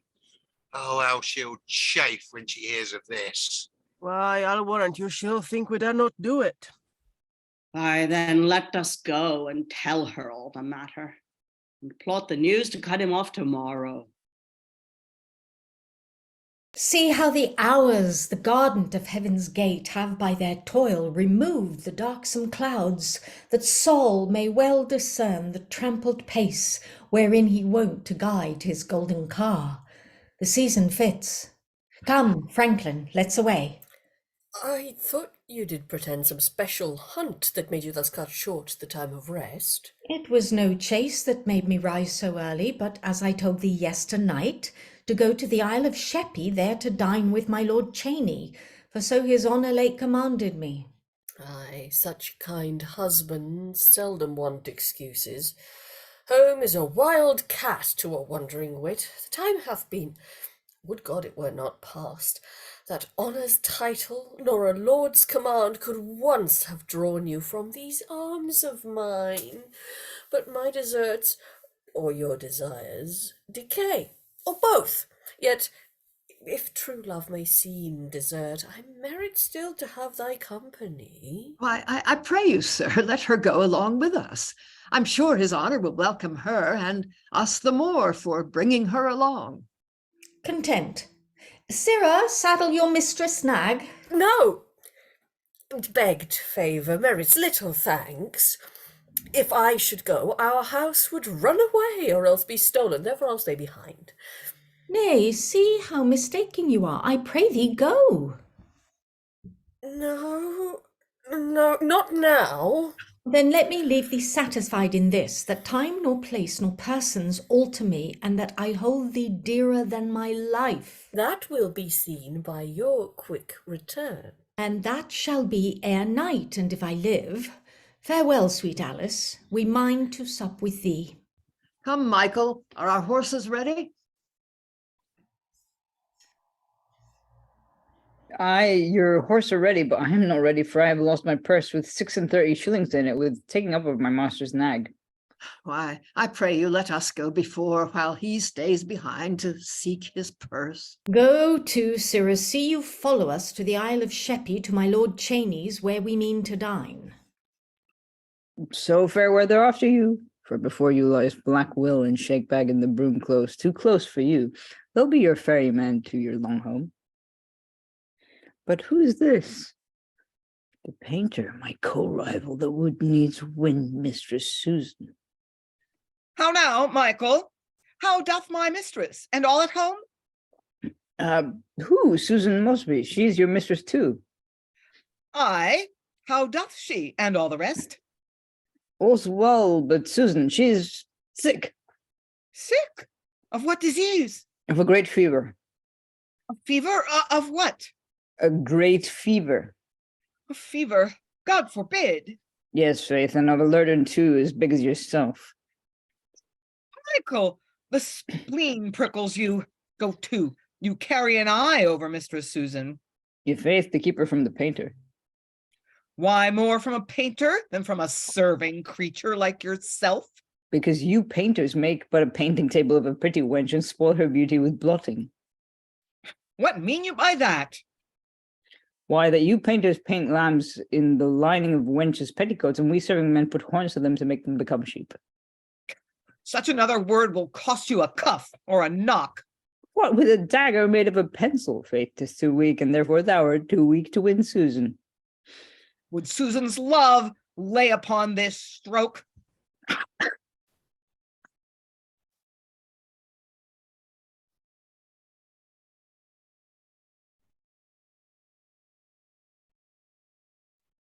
I'll lay my life this is for Susan's love. Stayed you behind your master to this end? Have you no other time to brabble in? But now, when serious matters are in hand... See, Clarke, hast thou done the things thou promised? Aye, and here it is. The very touch is death. Then, this, I hope, if all the rest do fail, will catch Master Arden and make him wise in death that lived a fool. Why should he thrust his sickle in our corn? Or what hath he to do with thee, my love, or govern me that am to rule myself? Forsooth, for credit's sake, I must leave thee. Nay, he must leave to live, that we may love. May live, may love. For what is life but love? And love shall last as long as life remains, and life shall end before my love departs. Why, what is love without true constancy? Like to a pillar built of many stones, yet neither with good mortar well compact, nor with cement to fasten it in the joints, but that it shakes with every blast of wind, and, being touched, straight falls unto the earth, and buries all his haughty pride in dust. No, let our love be rocks of adamant, which time, nor place, nor tempest can asunder. Mosby, leave protestations now, and let us bethink us what we have to do. Black Will and Shakebag I have placed in the broom, closely watching Arden's coming. Let's to them and see what they have done. Oh, ferryman, where art thou? Here, go before to the boat, and I will follow you. We have great haste, I prithee come away. Ay, what a mist is here. This mist, my friend, is mystical, like to a good companion's smoky brain that was half drowned with new ale overnight. To a pity, but his skull were open to make more chimney room. Friend, what's thy opinion of this mist? Oh, I think 'tis like to a cursed wife in a little house that never leaves her husband till she have driven him out of doors with a wet pair of eyes. Looks he as if his house were afire or some of his friends dead. Speak'st thou this of thine own experience? Perhaps, aye. Perhaps, no. For my wife is as other women are, that is to say, governed by the moon. By the moon? How, I pray thee? Ah, nay, therein lies a bargain, and you shall not have it fresh and fasting. Yes, I prithee, good ferryman. Then for this once, let it be midsummer moon, but yet my wife has another moon. Another moon. Aye, and it have influences and eclipses. Why then, by this reckoning, you sometimes play the man in the moon. Aye, but you had not best to meddle with that moon, lest I scratch you by the face with my bramble bush. I'm almost stifled with this fog. Come, let's away. And, sirrah, as we go, let us have some more of your bold yeomanry. Nay, by my troth, sir, it's but flat knavery.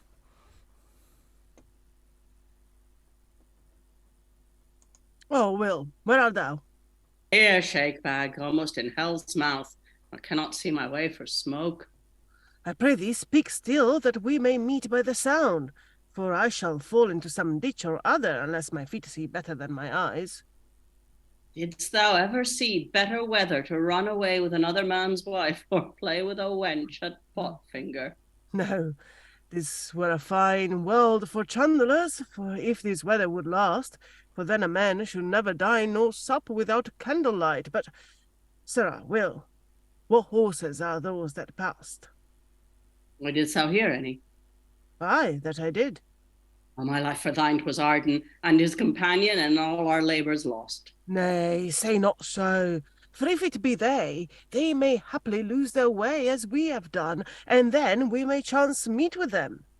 Come, let us go on like a pair of blind pilgrims. Oh, help! Will, help! I'm almost drowned! Who's that calls for help? 'Twas none here, 'twas thou thyself. I came to help him that called for help. Why, how now? Who is this that's in the ditch? You are well enough served to go without a guide such weather as this. Sirrah, what companies hath passed your ferry this morning? Oh, none but a couple of gentlemen that went to dine at my Lord Cheyne's. Shakebag, did I not tell thee as much? Why, sir, will you have any letters carried to them? No, get you gone. Did you ever see such a mist as this? No, nor such a fool as will rather be hawked than get his way. Why, sir, this is no Hawk Monday. You are deceived. What's his name, I pray you, sir? His name is Black Will. I hope to see him one day hanged upon a hill. See how the sun hath cleared the foggy mist. Now we have missed the mark of our intent. Black Will and Shakebag, what make you here? What, is the deed done? Is Arden dead? What could a blinded man perform in arms? Saw you not how till now the sky was dark, that neither horse nor man could be discerned? And we did hear their horses as they passed. They escaped you then and passed the ferry? Aye, for a while, but here we too will stay, and other coming back meet with them once more. Zoons, I was ne'er so toiled in all my life in following so slight a task as this. How camest thou so bewrayed? With making false footing in the dark.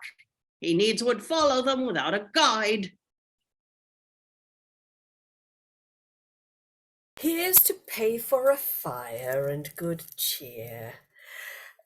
Get you to Faversham to the Fleur de Luce, and rest yourselves until some other time. Let me alone, it most concerns my state. Aye, Mistress Arden, this will serve the turn, in case we fall into a second fog. These knaves will never do it. Let us give it over. First, tell me how you like my new device. Soon, when my husband is returning back, you and I both, marching arm in arm like loving friends, will meet him on the way, and boldly beard and brave him to his teeth. When words grow hot and blows begin to rise, I'll call those cutters forth your tenements, who, in a manner to take up the fray, shall wound my husband, Hornsby, to the death. Fine device! Why, this deserves a kiss. Faith, Dick Reede, it is to little end. His conscience is too liberal, and he is too niggardly to part from anything may do thee good. He is coming from Shorlow, as I understand. Here I'll intercept him, for at his house he never will vouchsafe to speak with me. If prayers and fair entreaties will not serve, or make no battery in his flinty breast. I'll curse the carle and see what that will do. See where he comes to further my intent. Master Arden, I am now bound to the sea. My coming to you was about the plot of ground, which wrongfully you detained from me. Although the rent of it be very small, yet it will help my wife and children, which here I leave in Faversham. God knows, needy and bare. For Christ's sake, let them have it. Franklin, hearest thou this fellow speak? That which he craves I dearly bought of him, although the rent of it was ever mine. Sirrah, you that ask these questions, if with thy clamorous impeaching tongue thou rail on me as I have heard thou dost, I'll lay thee up so close a 12-month's day as thou shalt neither see the sun nor moon. Look to it, for as surely as I live, I'll banish pity if thou use me thus. What, wilt thou do me wrong and threat me too? Nay then, I'll tempt thee, Arden, do thy worst. God, I beseech thee, show some miracle on thee or thine in plaguing thee for this. That plot of ground which thou detainest from me, I speak it in an agony of spirit, be ruinous and fatal unto thee. Either there be butchered by thy dearest friends, or else be brought for men to wander at, or thou or thine miscarry in that place, or there run mad and end thy cursed days. Fie, bitter knave, bridle thine envious tongue, for curses are like arrows shot upright, which falling down light on the shooter's head. Light where they will, were I upon the sea, as oft as I have in many bitter storm, and saw a dreadful southern flaw at hand, the pilot quaking at the doubtful storm, and all the sailors praying on their knees. Even in that fearful time would I fall down and ask of God, whate'er betide of me, vengeance on Arden or some miscreant, to show the world what wrong the carle hath done. This charge I'll leave with my distressful wife. My children shall be taught such prayers as these, and thus I go, but leave my curse with thee. It is the railingest knave in Christendom, and oftentimes the villain will be mad. It greatly matters not what he says, but I assure you I ne'er did him wrong. I think so, Master Arden. Now that our horses are gone home before, my wife may haply meet me on the way.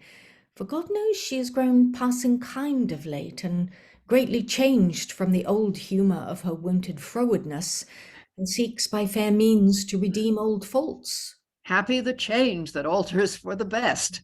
But see, in any case, you make no speech of the cheer we had at my Lord Cheyne's, although most bounteous and liberal, for that will make her think herself more wronged in that we did not carry her along.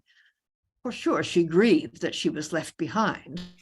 Come, Franklin, let us strain to mend our pace and take her unawares playing the cook, for I believe she'll strive to mend our cheer. Why, there's no better creatures in the world than women are when they are in good humours. Who is that? Mosby? What, so familiar? Injurious strumpet, and thou ribald knave, untwine those arms. Aye, with a sugared kiss let them untwine. Ah, Mosby, perjured beast, bear this and all. And yet no horned beast, the horns are thine. Oh, monstrous! Nay, then it is time to draw. Help! Help! They murder my husband! Zoons, who hinges, Master Mosby? Help, Will, I'm hurt! I may thank you, Mistress Arden, for this wound. Arden, what folly blinded thee? Oh, jealous, harebrained man, what hast thou done? When we to welcome thee with intended sport came lovingly to meet thee on the way, thou drewst thy sword, enraged with jealousy, and hurt thy friend, whose thoughts were free from harm, all for a worthless kiss and joining arms, both done but merrily to try thy patience, and me unhappy that devised the jest, which though begun in sport, yet ends in blood.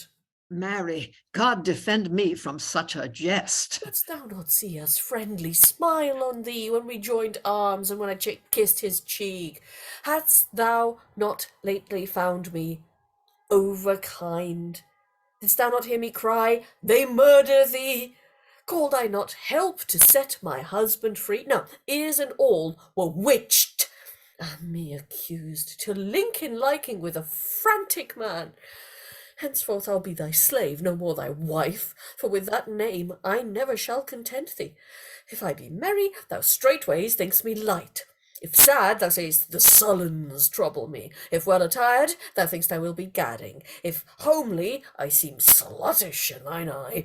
Thus am I still, and shall be while I die. Poor wench, abused by thy misgovernment. But is it for truth that neither thou nor he intendedst malice in your misdemeanour? The heavens can witness of our harmless thoughts. Then pardon me, sweet Alice, and forgive this fault. Forget but this, and never see the like. Impose me penance, and I will perform it. For in thy discontent I find a death tormenting more than death itself.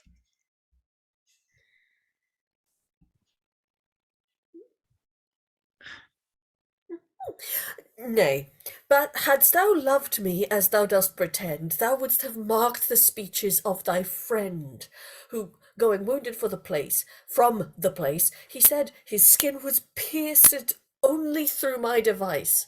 And if sad sorrow taint thee for this fault, thou wouldst have followed him and seen him dressed, and cried him mercy whom thou hast misdone. Ne'er shall my heart be eased till this be done. Content thee, sweet Alice, thou shalt have thy will, whate'er it be. For that I injured thee and wronged my friend, shame scourgeth my offence. Come thou thyself and go along with me, and be a mediator twixt us two. Why, Master Arden, know you what you do? Will you follow him that hath dishonoured you? What, canst thou prove I have been disloyal? Why, Mosby taunts your husband with the horn. Why, after he had reviled him by the injurious name of perjured beast, he knew no wrong could spite a jealous man more than the hateful naming of the horn. Suppose 'tis true, yet is it dangerous to follow him whom he hath lately hurt. A fault confessed is more than half amends, but men of such ill spirit as yourself work crosses and debates twixt man and wife. I pray thee, gentle Franklin, hold thy peace. I know my wife counsels me for the best. I'll seek out Mosby where his wound is dressed, and salve this hapless quarrel, if I may. He whom the devil drives must go perforce. Poor gentleman, how soon he is bewitched. And yet, because his wife is the instrument, his friends must not be lavish in their speech. Sirrah Greene, when was I so long in killing a man? I think we shall ne'er do it. Let us give it over. Nay, zoons will kill him, though we be hanged at this door for our labour. Thou knowest, Greene, that I have lived in London this 12 years, where I have made some go upon wooden legs for taking the wall on me, diverse with silver noses for saying, there goes Black Will. I have cracked as many blades as thou hast nuts. Oh, monstrous lie. Faith, a manner I have. The bawdy house have paid me tribute. There durst not a whore set up unless she have agreed with me first for opening her shop windows. For a crossword of a tapster, I have pierced one barrel after another with my dagger and held him by the ears till all his beer hath run out. In Thames Street, a brewer's cart was like to have run over me. I made no more ado, but went to the clerk and cut all the notches of his tallies and beat them about his head.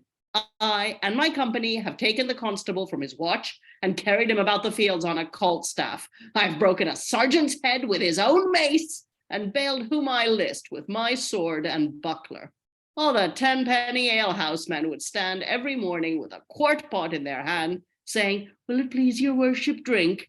He that hath not done so had been sure to have had his sign pulled down and his lattice borne away the next night. To conclude, what have I not done, yet cannot do this? Doubtless he is preserved by miracle. Hence, Will, here comes Mistress Arden.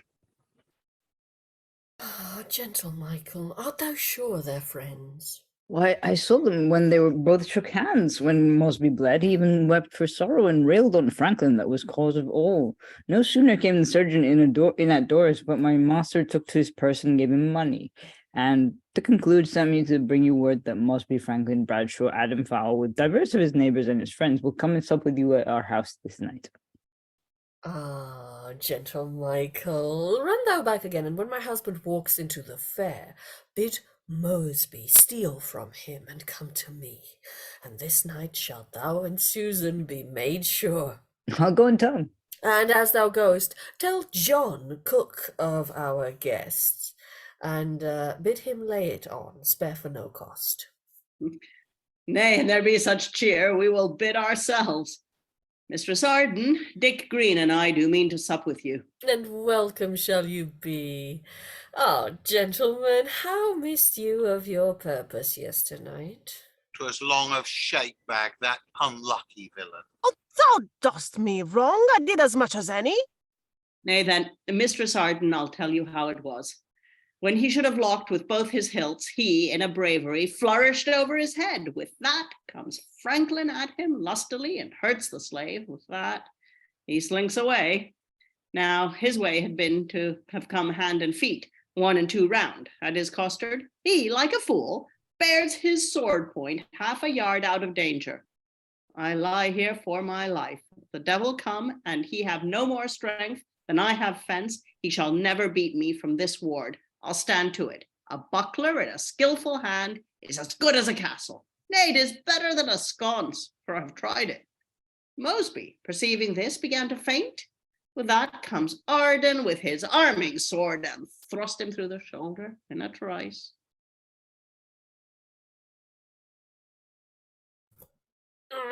But I wonder why you both stood still. Faith, I was so amazed I could not strike. Ah, sirs, had he yesternight been slain, for every drop of his detested blood I would have crammed in angels in thy fist, and kissed thee too, and hugged thee in mine arms. Patient yourself. We cannot help it now. Greene and we two will dog him through the fair and then stab him in the crowd and steal away. It is impossible. But here he comes. Here comes he that will, I hope, invent some surer means. Sweet Mosby, hide thy arms, it kills my heart. Aye, Mistress Arden, this is your favour. Ah, say not so, for when I saw thee hurt, I could have took the weapon thou lett'st fall, and run at Arden, for I have sworn that these mine eyes, offended with his sight, shall never close till Arden's be shut up. This night I rose and walked about the chamber, and twice or thrice I thought to have him murdered. What? In the night? Then had we been undone. And how long shall he live? Faith, Alice, no longer than this night. Black Will and Shakebag, will you two perform the complot that I have laid? Aye, or else think me a villain. And rather than you should want, I'll help myself. You, Master Greene, shall single Franklin forth and hold him with a long tale of strange news, that he may not come home till supper time. I'll fetch Master Arden home, and we, like friends, will play a game or two at tables here.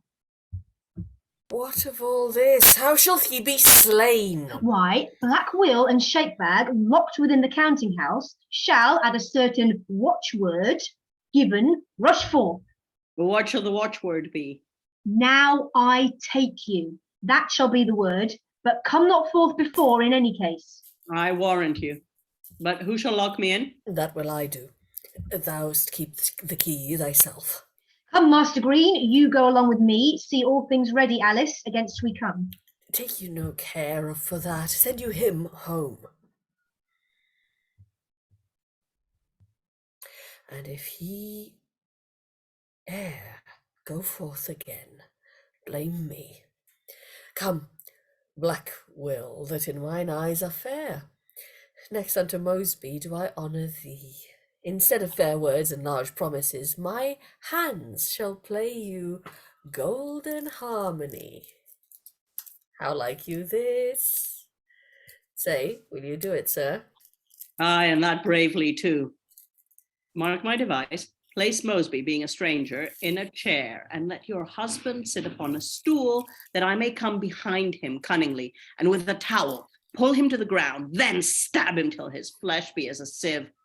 That done, bear him behind the abbey, that those that find him murdered may suppose some slave or other killed him for his gold. A fine device. You shall have £20, and when he is dead, you shall have 40 more. And as you might be suspected staying here, Michael shall saddle you 2 lusty geldings. Ride whither you will, to Scotland or to Wales. I'll see you shall not lack where'er you be. Such words would make one kill 1,000 men. Give me the key. Which is the counting house? Here would I stay and still encourage you, but I know how resolute you are. Tush, you are too faint-hearted. We must do it. But Mosby will be there, whose very looks will add unwonted courage to my thoughts and make me the first that shall adventure on him. Tush, get you gone. 'Tis we must do the deed. When this door opens next, look for his death.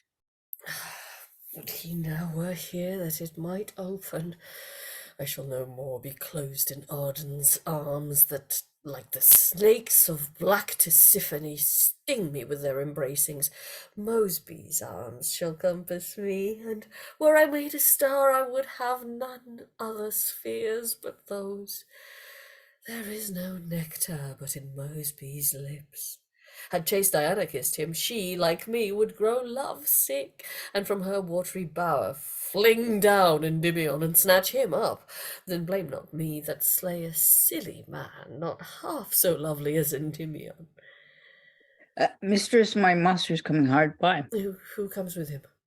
Nobody but Mosby. That's well, Michael. Fetch in the tables, and when thou hadst done, stand before the counting-house door. Why so? Black Will is locked within to do the deed. What, shall he die tonight? Aye, Michael. But shall not Susan know it? Yes, for she'll be as secret as ourselves. That's brave. I'll go fetch the tables. But, Michael, hark me a word or two. When my husband is come in, lock the street door. He shall be murdered ere the guests come in. And here the entrance of Arden, as I will be taking on Arden for the rest of the reading. Husband, what mean you to bring Mosby home? Although I wished you to be reconciled, 'twas more for fear of you than love of him. Black Will and Greene are his companions, and they are cutters, and may cut you short. Therefore, I thought it good to make you friends, but wherefore do you bring him hither? Now you have given me my supper with his sight. Master Arden, methinks your wife would have me gone. No, good No. Master Mosby. Women will be prating. Alice, bid him welcome. He and I are friends. You may enforce me to it if you will, but I had rather die than bid him welcome. His company hath purchased me ill friends, and therefore will I ne'er frequent it more. Oh, how cunningly she can dissemble. Now he is here, you will not serve me so. Pray you be not angry or displeased. I'll bid him welcome, seeing you'll have it so. You are welcome, Master Mosby. Will you sit down? I know I'm welcome to your loving husband, but for yourself, you speak not from your heart. And if I do not, sir, think I have cause. Pardon me, Master Arden, I'll away. No, good Master Mosby. We shall have guests enough, though you go hence. I pray you, Master Arden, let me go. I pray thee, Mosby, let her prate her fill. The doors are open, sir. You may be gone. Nay, that's a lie, for I've locked the doors. Sirrah, fetch me a cup of wine. I'll make them friends. And, gentle Mistress Alice, seeing you are so stout, you shall begin. Frown not, I'll have it so. I pray you meddle with that you have to do. Why, Alice, how can I do too much for him whose life I have endangered without cause? 'Tis true, and seeing 'twas partly through my means.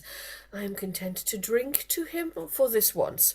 Here, Master Mosby, and I pray you henceforth be you as strange to me as I to you. Your company hath purchased me ill friends, and I, for you, God knows, have undeserved been ill spoke of in every place. Therefore, henceforth, frequent my house no more. I'll see your husband in despite of you. Yet, Arden, I protest to thee by heaven, thou ne'er shalt see me more after this night. I'll go to Rome rather than be forsworn. Tush, I'll have no such vows made in my house. Yes, I pray you, husband, let him swear, and on that condition, Mosby, pledge me here. Aye, as willingly as I mean to live. Come, Alice, is our supper ready yet?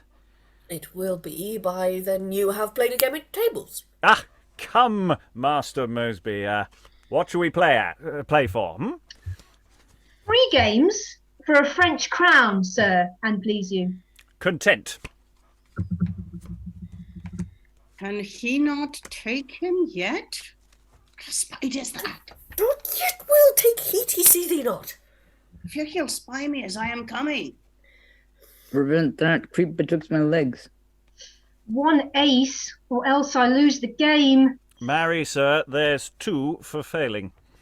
Ah, Master Arden, now I can take you. Mosby, Michael, Alice, what will you do? Nothing but take you up, sir, nothing else. There's for the pressing iron you told me of. And there's for the £10 in my sleeve. Ah! What groans thou? Then give me the weapon. Take this for hindering Mosby's love and mine. Ah! Oh, mistress! Oh, that villain will betray us all. Fear him not. He will be secret. Why dost thou think I will betray myself?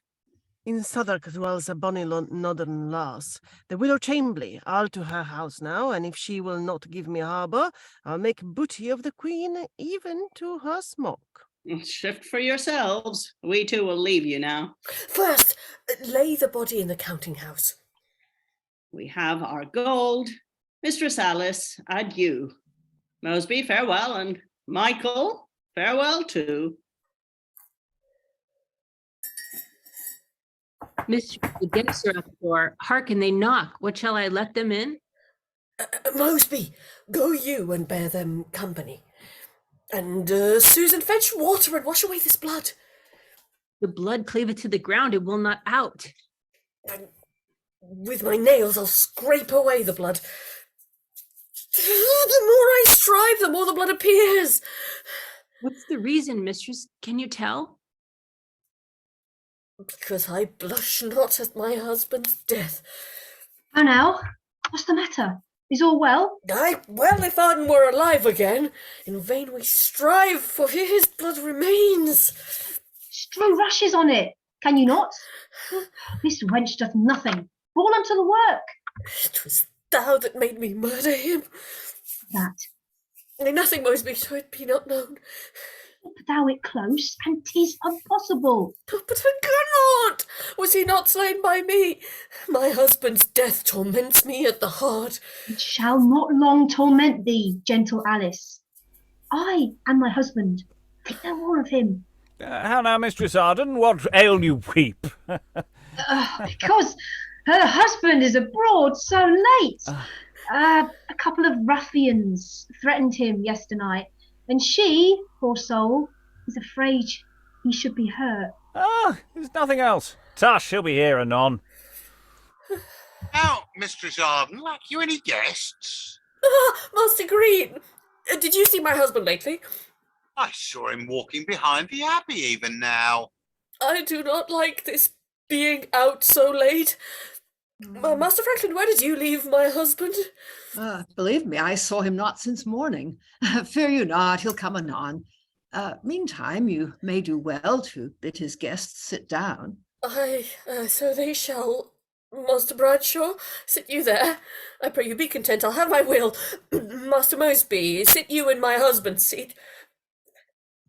Susan, shalt thou and I wait on them, or, and thou sayest the word, let us sit down too. Peace. We have other matters now in hand. I fear me, Michael, all will be bewrayed. Tush, so it will be known that I shall marry thee in the morning. I care not though I be hanged ere night, but to prevent the worst, I'll buy some ratsbane. Why, Michael, wilt thou poison thyself? No, but my mistress, for I feel she'll tell. Tush, Michael, fear not her. She's wise enough. Sirrah Michael, give us a cup of beer. Mistress Arden, here's to your husband. My husband! What ails you, woman, to cry so suddenly? Neighbours, a sudden qualm came o'er my heart. My husband being forth torments my mind. I know something's amiss. He is not well, or else I should have heard of him ere now. She will undo us through her foolishness. Fear not, Mistress Arden, he's well enough.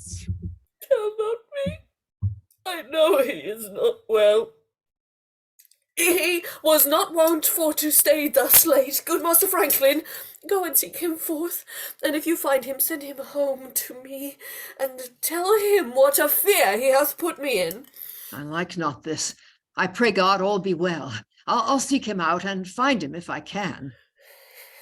Michael, how shall I do to the rest away? Leave that to my charge. Let me alone. 'Tis very late, Master Bradshaw, and there are very many false knaves abroad, and you have many narrow lanes to pass. No, faith, friend Michael, and thou sayest true. Therefore I pray thee, lights forth and lends a link. Michael, bring them to the doors, but do not stay. You know I do not love to be alone. Go, Susan, and bid thy brother come. Wherefore should he come? Here is naught but fear. Stay, Susan, stay, and help to counsel me. Alas, I counsel? Fear frights away my wits. See, Susan, where thy quondam master lies, sweet Arden, smeared in blood and filthy gore. My brother, you and I shall rue this deed. Come, Susan, help to lift his body forth, and let our salt tears be his obsequies. How now, Alice? Whither will you bear him? Sweet Mosby, art thou come? Then weep that will I have my wish, that I joy in thy sight. Well, it behoves us to be circumspect. Aye, for Franklin thinks that we have murdered him. But he cannot prove it for his life. We'll spend this night in dalliance and in sport. Mistress, the mayor and all the watch are coming towards our house with glaives and bills. Make the doors fast, let them not come in. Tell me, sweet Alice, how shall I escape? Out at the back door, over the pile of wood, and for one night lie at the Flower the Loose. It's the next way to betray myself. Alas, Mistress Arden, the watch will take me here and cause suspicion where else would be none. Why, take that way that Master Mosby doth. But first, convey the body to the field. Until tomorrow, sweet Alice. Now farewell, and see you confess nothing in any case. Be resolute, Mistress Alice. Betray us not, but cleave to us, as we will stick to you. Now let the judge and juries do their worst. My house is clear, and now I fear them not.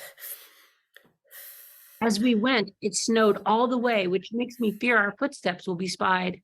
Fool, the snow will cover them again. But it had done before we came back again. Hark! Hark, they knock! Go, Michael, let them in.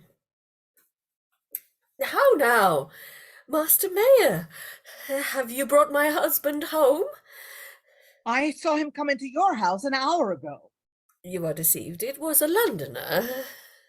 Mistress Arden, know you not one that is called Black Will? I know none such. What mean these questions? I have the council's warrant to apprehend him. I'm glad it is no worse. Why, Master Mayor, think you I harbour any such? We are informed that he is here, and therefore pardon us, for we must search. I Search and spare you not through every room. Were my husband at home, you would not offer this. Master Franklin, what mean you come so sad? Arden, thy husband and my friend, is slain. By whom, Master Franklin, can you tell? I know not, but behind the abbey there he lies murdered in most piteous case. But Master Franklin, are you sure 'tis he? I am too sure. Would God I were deceived. Find out the murderers. Let them be known. Aye, so they shall. Come you along with us. Wherefore? Know you this hand towel and this knife? Ah, Michael, through this thy negligence thou hast betrayed and undone us all. I was so afraid, and you know what I did? I thought I had thrown them both into the well. It is the pig's blood we had to supper. But wherefore stay you? Find out the murderers. I fear me you'll prove one of them yourself. I, one of them? What mean such questions? I fear me he was murdered in this house and carried to the fields, for from that place, backwards and forwards, may you see the print of many feet within the snow. And look about this chamber where we are, and you shall find part of his guiltless blood. For in his slip shoe did I find some brushes, which argueth he was murdered in this room. Look in the place where he was wont to sit. See his blood, it is too manifest. It is a cup of wine that Michael shed.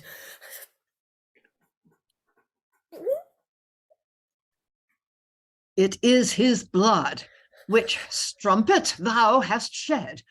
But if I live, thou and thy accomplices which have conspired and wrought his death shall rue it. Master Franklin, God in heaven can tell, I loved him more than all the world beside. But bring me to him, let me see his body. Bring that villain, and Mosby's sister too, and one of you go to the Fleur de Luce and seek for Mosby, and apprehend him too.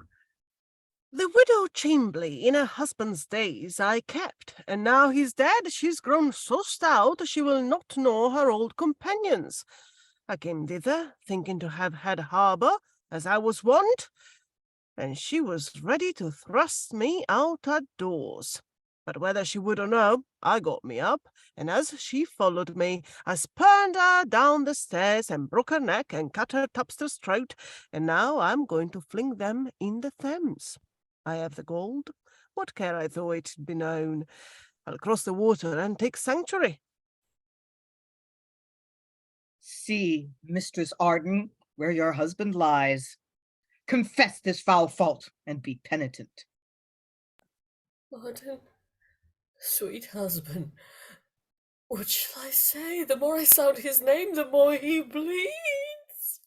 This blood condemns me, and in gushing forth speaks as it falls and asks me why I did it.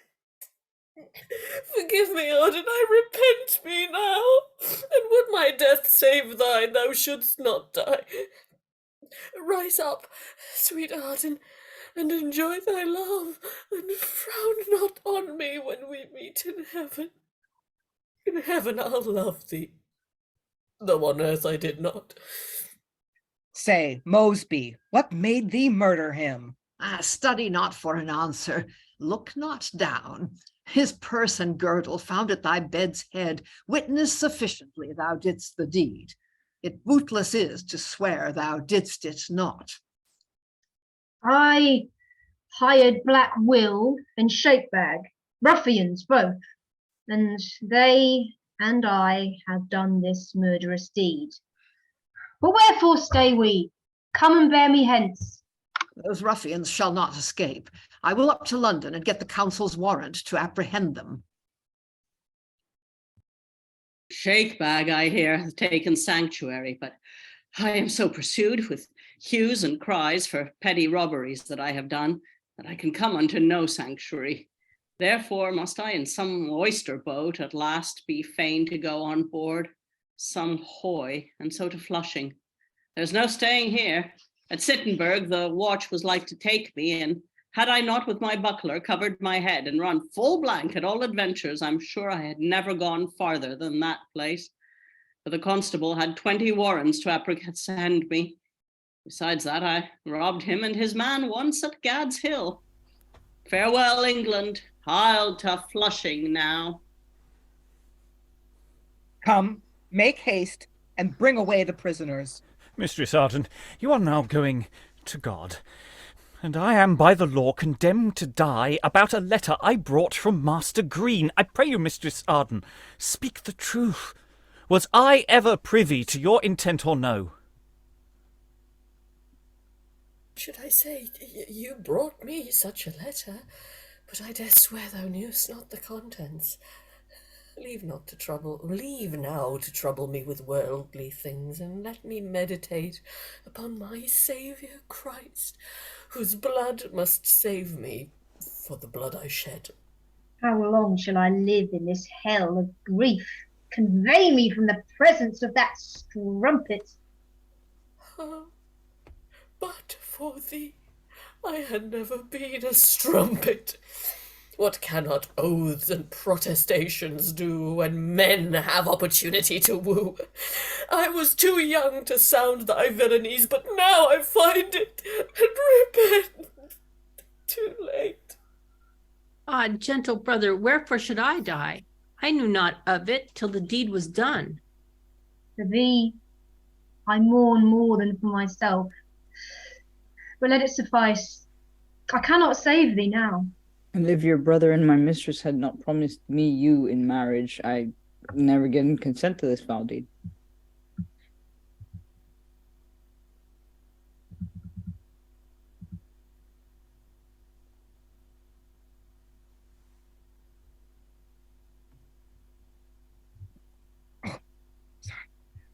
Leave to accuse each other now, and listen to the sentence I shall give.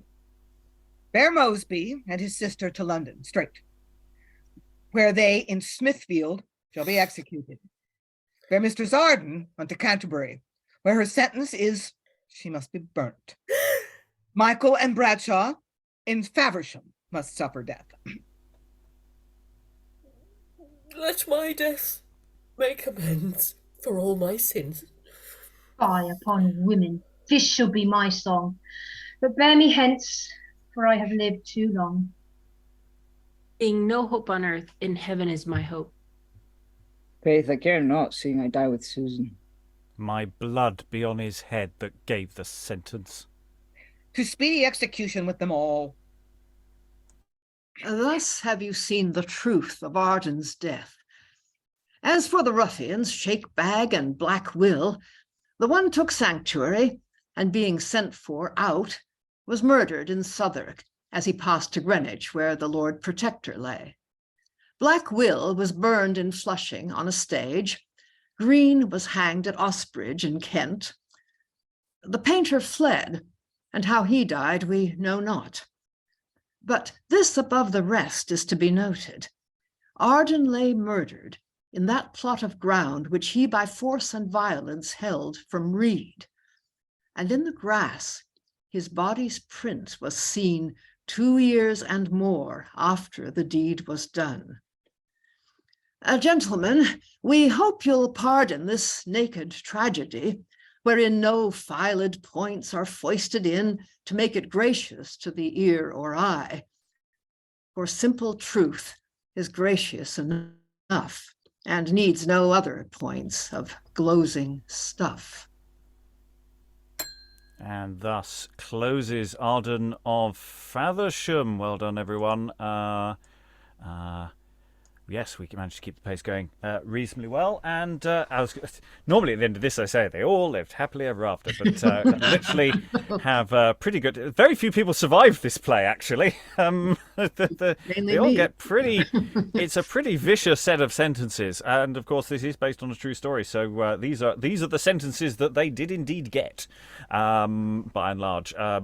We don't know what happened to the painter, but then we don't know what happened to his poisoned crucifix either. A plot line that that singularly goes nowhere, much to my disappointment every single time. It is an invention of the playwright, which makes it even weirder that it goes nowhere. If the playwright was insistent, or playwrights were insistent upon adding a poison crucifix, do something with it!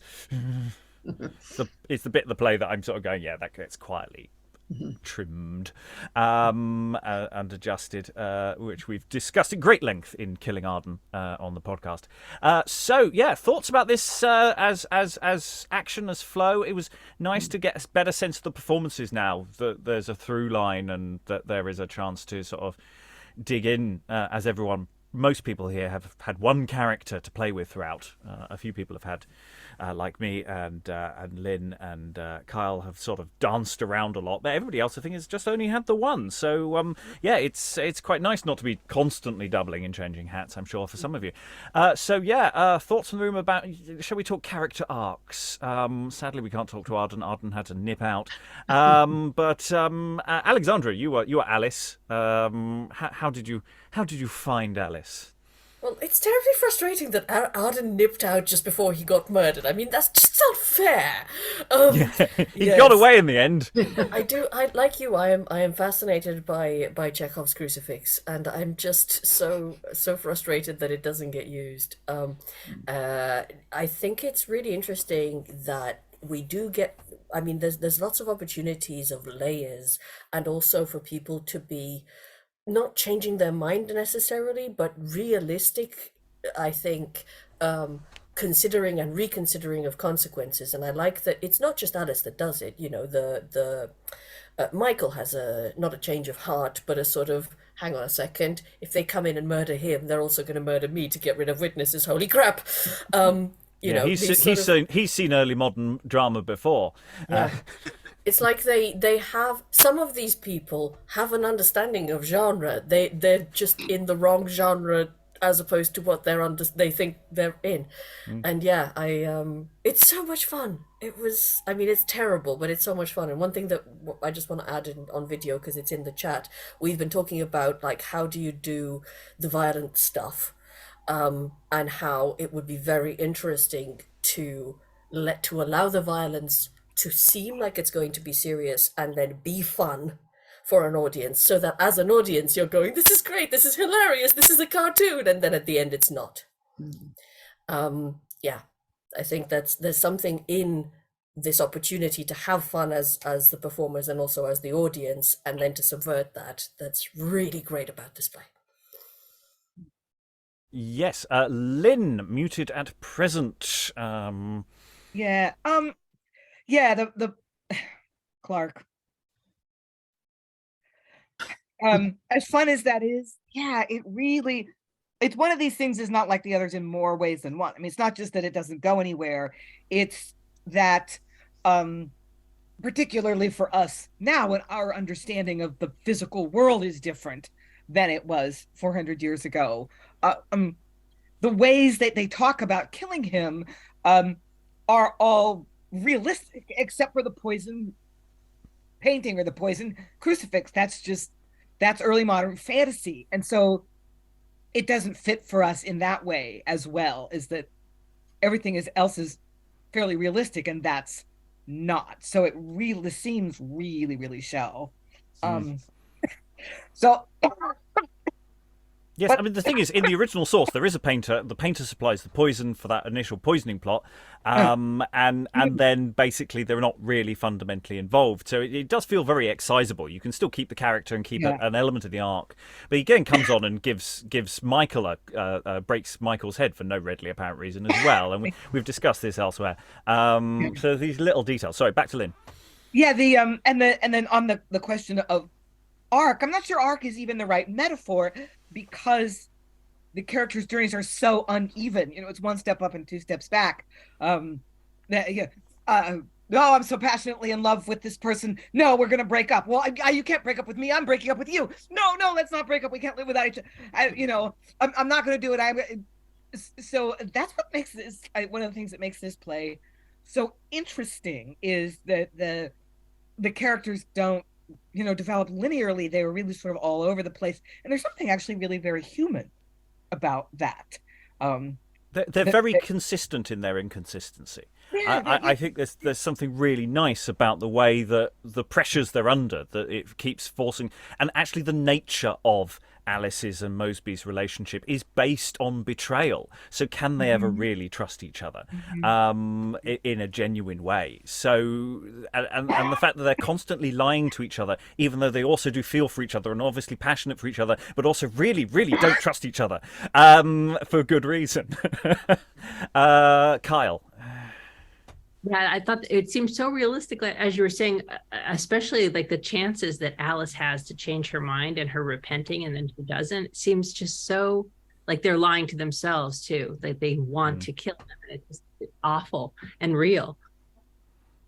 Yeah, and it's just wondering, you know, the constant complexity, the obsession with killing him, and it's that thing of, you know, almost like, yeah, this weird obsession that it becomes as well, and also for the murderers they hire, who end up becoming obsessed, and becomes personal for them as well, because, you know, I've got a hurt on my head, so I'm not here for the money anymore. I'm still going to have the money, but I'm not here for the money anymore. Alan, then Lynn.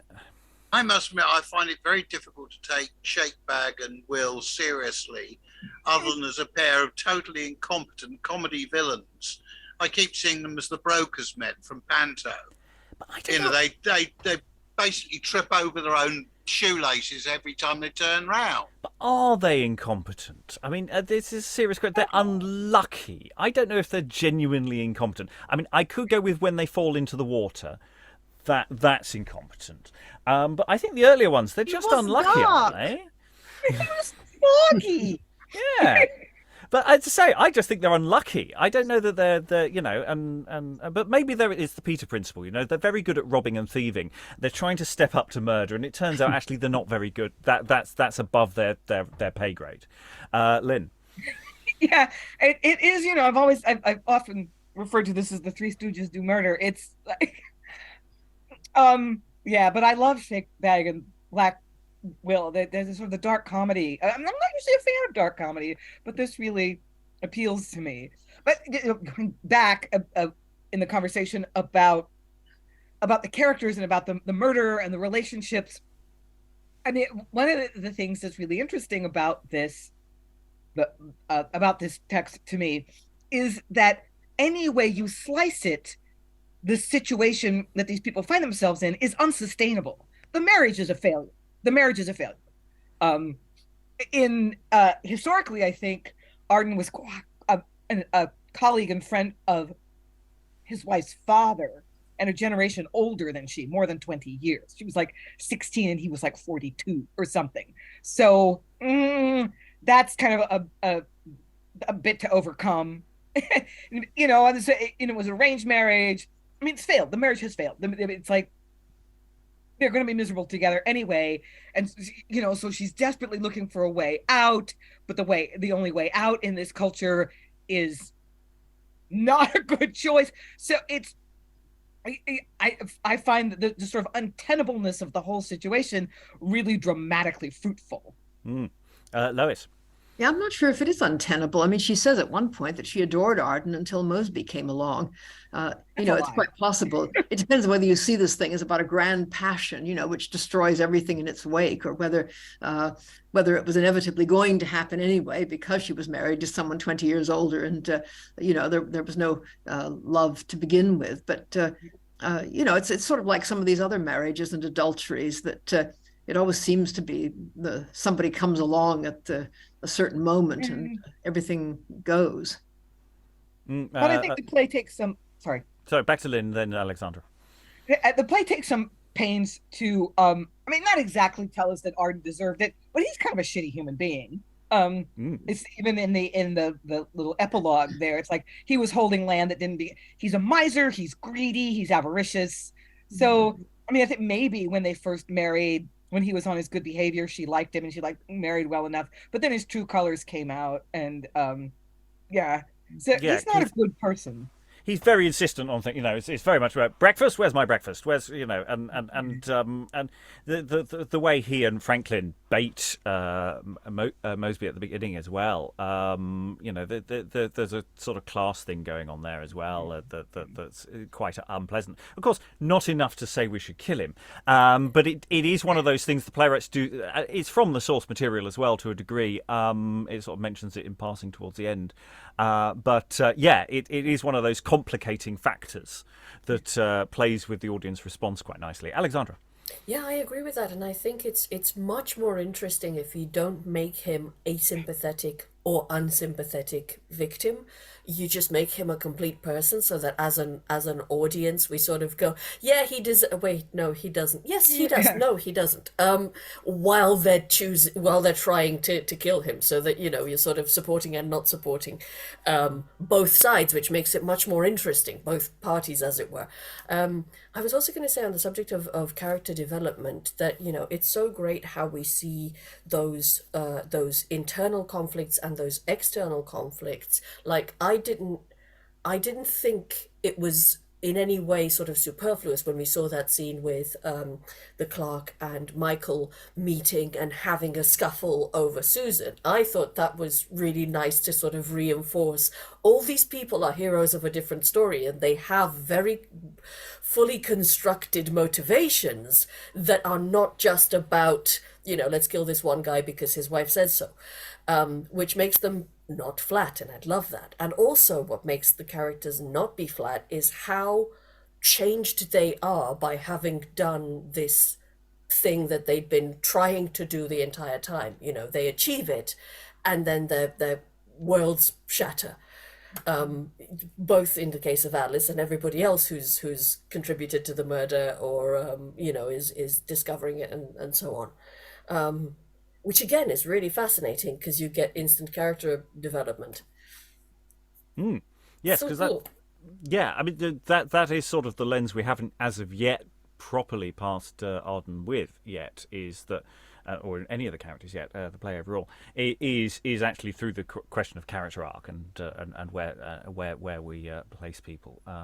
We've sort of gone through the text in relatively fine detail in terms of how it functions in audio, but yes, there's character work and there's development work that could yet be done with this one, and the text will stand up to it.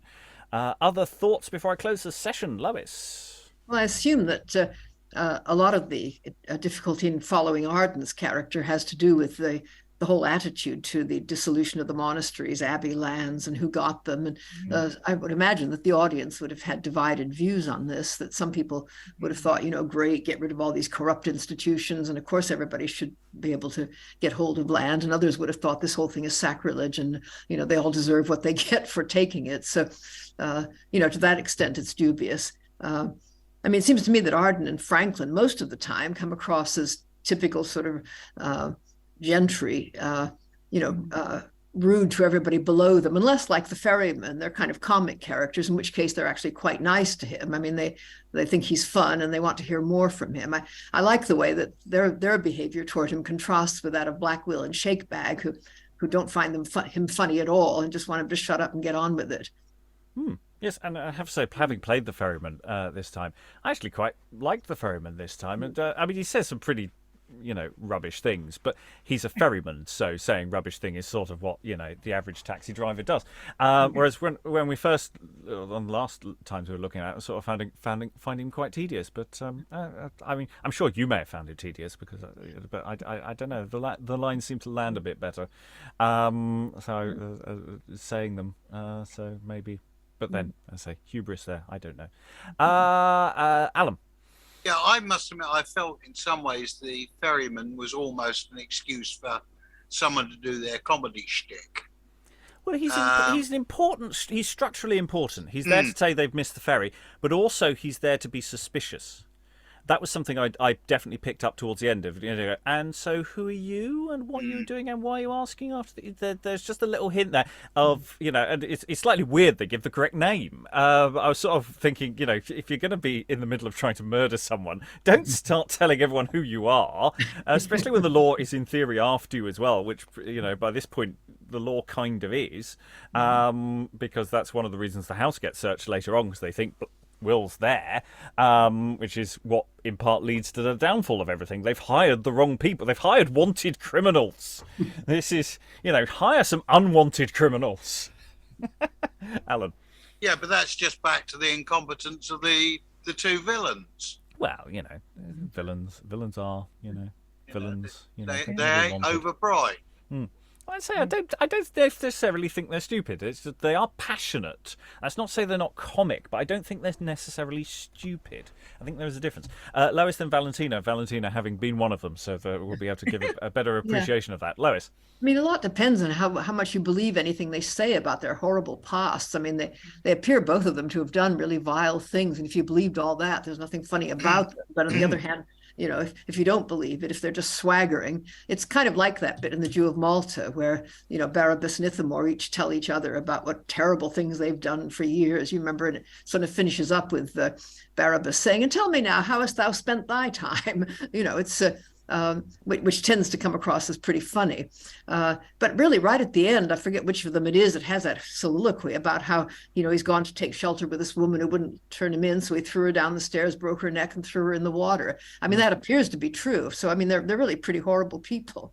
Yes, and it's a detail that the playwright has, I think, made up. But it's something coming at the end of the play. It's like, for all the comedy hustle that they had earlier, once you get past the murder of Arden, everything suddenly takes a much darker turn. And so, you are expected to believe it at that point. Mm-hmm. And it's this thing, maybe it's all the passion and the bluster, because they are very passionate. They're very poetic, as was said in the chat. They've got a way with words, these people, which is really interesting. Valentina.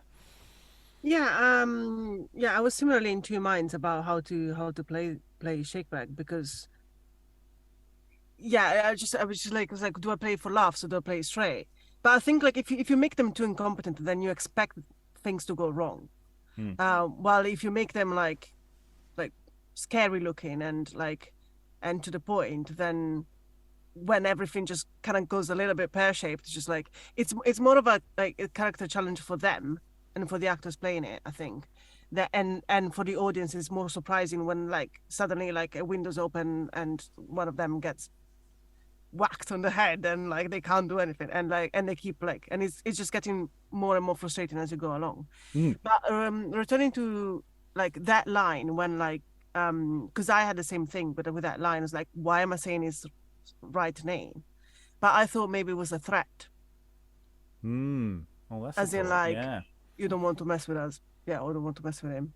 It's the Black Will gang. I like that. Yeah, that's a good point. Because that was just and the frustration's important. I think this is the point. This is why the murder is so incompetent at the end. Is because they're so frustrated that they can't kill this man. It's just, let's just kill him here. They've tried to distance themselves from the murder all the way through the play, and then in the end, it's just I've had enough. Can we just kill him now? I dream about it in my sleep. I think that's where the comedy comes from. It's just they just go completely obsessed, and then and escalate. Alexandra. And there's something I found really interesting about exactly that it gets to a point where Alice is like, I will do it myself. No, you really shouldn't, but I will, because I've had enough to hear. So that it's really interesting as well, because the whole thing has been about her and Mosby not getting involved, and about the putting distance in terms of people between the murderer and themselves, but also putting physical distance, geographic distance. We'll kill him in London. We'll kill him over over at Thingy's place. We'll kill him on the way back. And eventually they just kill him in his own home with their own hands. Yeah. So, Thus ends that second look, and we may return to do a little bit more Arden, but we have looked at Arden quite thoroughly in various different ways, and in theory we may be gearing up to be doing a full cast audio adaptation at some point in the future. That's it's on the lower level slopes of prep, but it's still possibly a long way away, even by the time this is actually released to the general public. But all that remains is thank all the wonderful readers for all their wonderful reading. Thank you very much, everyone, and goodbye. Arden must die.